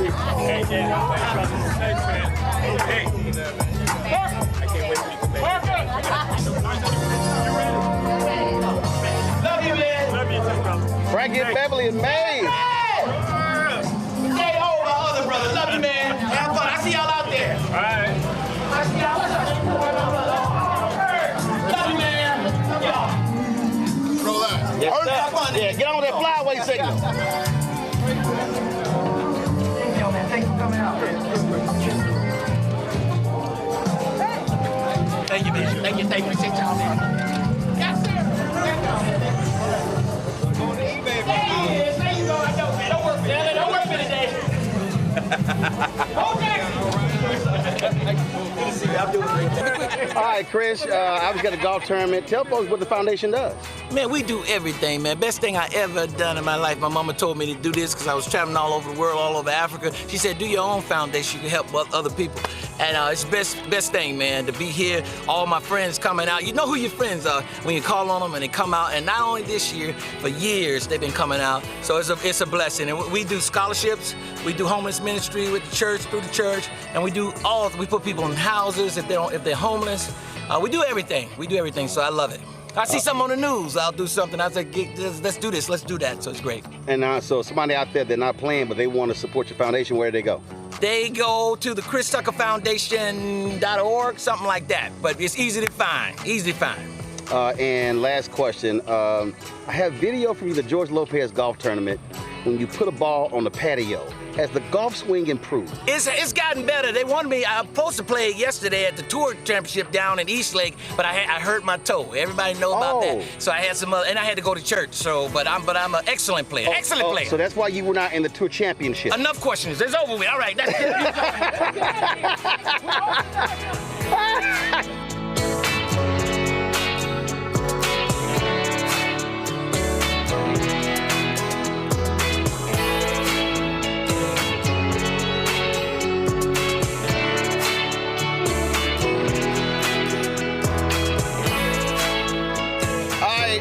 All y'all folks who on time to join the crew, y'all might know this man. Remember the light-skinned versus dark-skinned people, the super soakers and everything? This is my man Lonnie. Man, how you doing? I'm doing good, man. Everything's going great. We're launching a couple of new companies. One, both based on my inventions. I invented a new engine that converts heat to electricity, and it'll operate on low-temperature heat. Our major investors in oil and gas company who decided that just 20% of the abandoned oil wells where they've gotten all the oil out, just the low temperature heat there could supply all the U.S. power needs. So we've got the technology that can do it, so we're excited about that. We invented a new battery that will allow an electric vehicle to go 600 miles on a charge instead of 300, so we're going to double the range of electric vehicles. We're changing the game. So what do you do at home? You sit around and just think of shit? You're like, let me just think it's just about that You're bad. Like, let me think of something else I need to do. It's almost that bad, Roland. I bet I got TV equipment all around my house. I bet you got wires and all kind of stuff all around the crib. It's real. It's real. You don't get it, it's hard work. You don't get it by accident. You got to plan it, you got to execute, you got to apply yourself, and that's what makes the difference. Well, what I tell my interns, and I said this is the biggest issue I have with today's generation, I said, you have to have the ability to think. You got to be able to sometimes sit down and just think. And you got to get the knowledge. Right. You got to get the knowledge to base the thinking on. So what you put in your brain, you know, it makes all the difference in the world. Well, man, good seeing you. You keep doing it. We can't wait for that 600-mile battery. I'm sure General Motors out there like, Lonnie, let's holler at you about that. We're getting closer every day. All right, sounds great. Yeah, we've got the technology now. We're transitioning it out of the laboratory, putting together large demonstration cells. So we're on track. All right, handle it. Hold on. All right, what the hell kind of fan is this?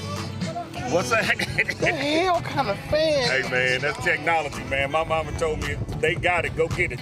What? We got a lithium battery. We got... Hey, man. This how you play golf with the brothers. Damn. Well, then we got Mr. Three Fans over here. Four. He got, I mean, like, the hell?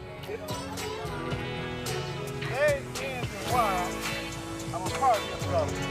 I only play with things in the water. Yeah, but I mean, This ain't your It's grandpa. a light day. This ain't your grandpa New Orleans I mean, we got a fan behind for the back of your head. Well, we got one for your thigh. We got misting. Like what? This is what we do, Did you grow up in Wisconsin or something? No, I grew up in Buffalo, New York. From? Oh, you grew up in Buffalo? Yes. Oh, so that's why your ass can't handle the heat. Cannot handle the heat. I mean, but you be on the corner. When you on the corner. I mean, listen, you got an AC unit in here too? Well, What? you know, got a little music, you know. You got deep freeze in the back? Got some beers, got some cold beers, you know. We just trying to have a good time. Damn. This is a new guard. We're trying to have a good time, man. I know. I mean, you got a bucket back here? Practice king. Like, are you painting? Oh, like, we got a bucket. We got range balls. We got, I mean, again. You never know when you're going to need something. Literally got. Huh? If you're going to need something, I got you. I got you. If you need something. That's right. Right. I mean, I'm just saying. You never know when you're going to need something. He got a little Saints logo, little NFL alumni. This is how we do. This is how we do it in the A, baby. He got 4 fans in here. Yeah. Tell me they ain't that hot. Man, they got fans on the ground. I got fans in the car. And air conditioned. It's air conditioned. And he got covers in case it rains. Hello? If you need all that, go home. Just go ahead and stay in the house. Nah, this is my house. Put some slippers on and stay in the house. This is my house. Can't you tell? We got mirrors and everything. This is my house, man. Inside the interior lights, light on, light on. What the hell is that, a fire alarm? Just in case. What is that? How many times people call me and say, you got this? I got you. What you need? You got this? I got that. What's up? Oh my goodness. I'm just. What's up, man? Don't get no better. I'm looking at all these fans he got in here. Fans on the ground. He's our pretty boy. He is our designated pretty boy. Designated pretty boy? Designated pretty boy. Huh? Whenever I need a Move road on dog, up. You remember George Jefferson? Right. Moving on up. Right. This is one of our brothers who moved on up. When you ain't got nothing to do, you late for that. This is what you do. That's how you look when you do it. I'm just saying. Wait a minute. Let me just flash. Ain't nobody trying to see that little bitty ass belt. Let me just flash a little bit. First of all, if you gotta hold it up, it ain't worth nothing. Yeah. You know what it is. Nobody know what that is. That's called a flyaway signal. That's my boys. That's the flyaway signal. That's my boys. That's why we roll. Oh, that's all your boys in prison? Yeah. We ain't no social club. That's all your boys in prison? We ain't no social club. You know y'all got more prison chapters than anything. Let me tell you something. Allegedly. Anytime I see an Omega, I check for electronic monitoring. I let the see, make sure his probation officer let him come out here. Yeah. We cut our monies in hundreds. And thousands. Yeah, and millions. Now you know doggone well that's a lie. Now you know that. You know y'all got a bunch of penny nairs. Wait a minute, man. This is just in the neighborhood. Look, goddamn Shaq. You know. Okay. I think he got a couple of them millions. Who? Shaquille O'Neal. Okay, you ever heard of and he is a Q. Let me ask you. And there's another guy. Let me ask you a question. Named Michael Jordan. You ever heard of Robert Smith? You ever heard of Michael Jordan? No, you ever heard of Robert Smith? Oh, yeah, I heard of him. Right. And? He's an alpha. Yeah, okay. Yeah, go sit your ass down. Yeah. So you right. So if you take Michael's money and put it with Shaq's money and all the rest of y'all money, y'all still can't eat Robert Smith. Like, go sit your ass down. You can't. He got $9 billion. You can't. Y'all ain't good. Y'all ain't good at counting. Last I checked, we got a Super Bowl champion too. Who? The one that just won the daggum Super Bowl. Yeah. Jalen Hurts. Do you know how many? Jalen Hurts. Do you know how many historic albums we got at the one Super Bowl? Super Bowl. First of all, Super Bowl champion. Hold on, which NFL player outside of Tom Brady has the most Super Bowl rings? If you gonna brag, motherfucker, you ought to know the name. Which one? Which one? You ever heard of Charles Haley? Man, that's so old. No. But how many rings he got? That's old though. And you know what he is? That's an alpha man. Go and sit your ass down. You can't out-talk me. You can't out-talk me. John, where you go? You better retire. Did you just proudly yell that Thurgood Marshall was an Omega? Did you just say Thurgood Marshall was an Omega? Did I just hear that right? No, hell no. Did you just say that Thurgood Marshall was an Omega? Last I checked, Thurgood Marshall plays Alpha at Lincoln University in Pennsylvania. This was after he tried to play us. Oh, hell no. You don't even know your own damn history. He meant Thurston Marshall. Oh, Thurston Marshall, yeah. Because I know Thurgood. Remember, Dr. King, Alpha. Thurgood Marshall, Alpha. Jesse Owens, Alpha. Do you want me to continue? I'm gonna hurt your feelings. Better sit your ass down. Better sit your ass down. Hold up. Whenever they say whatever, that means the ass whipping has commenced. Whatever, Roland. You gonna make the show on that one. Yeah, Oh, you gonna make the show on that one.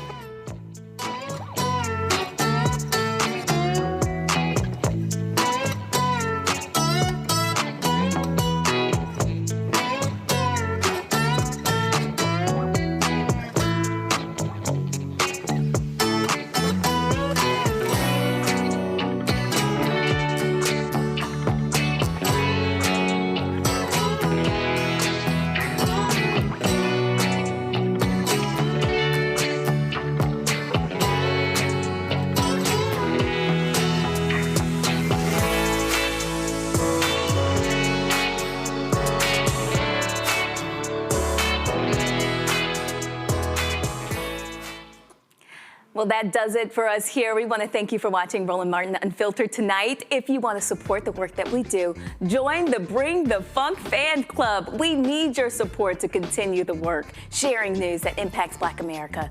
You can send in your donations via Cash App using the QR code that's on your screen.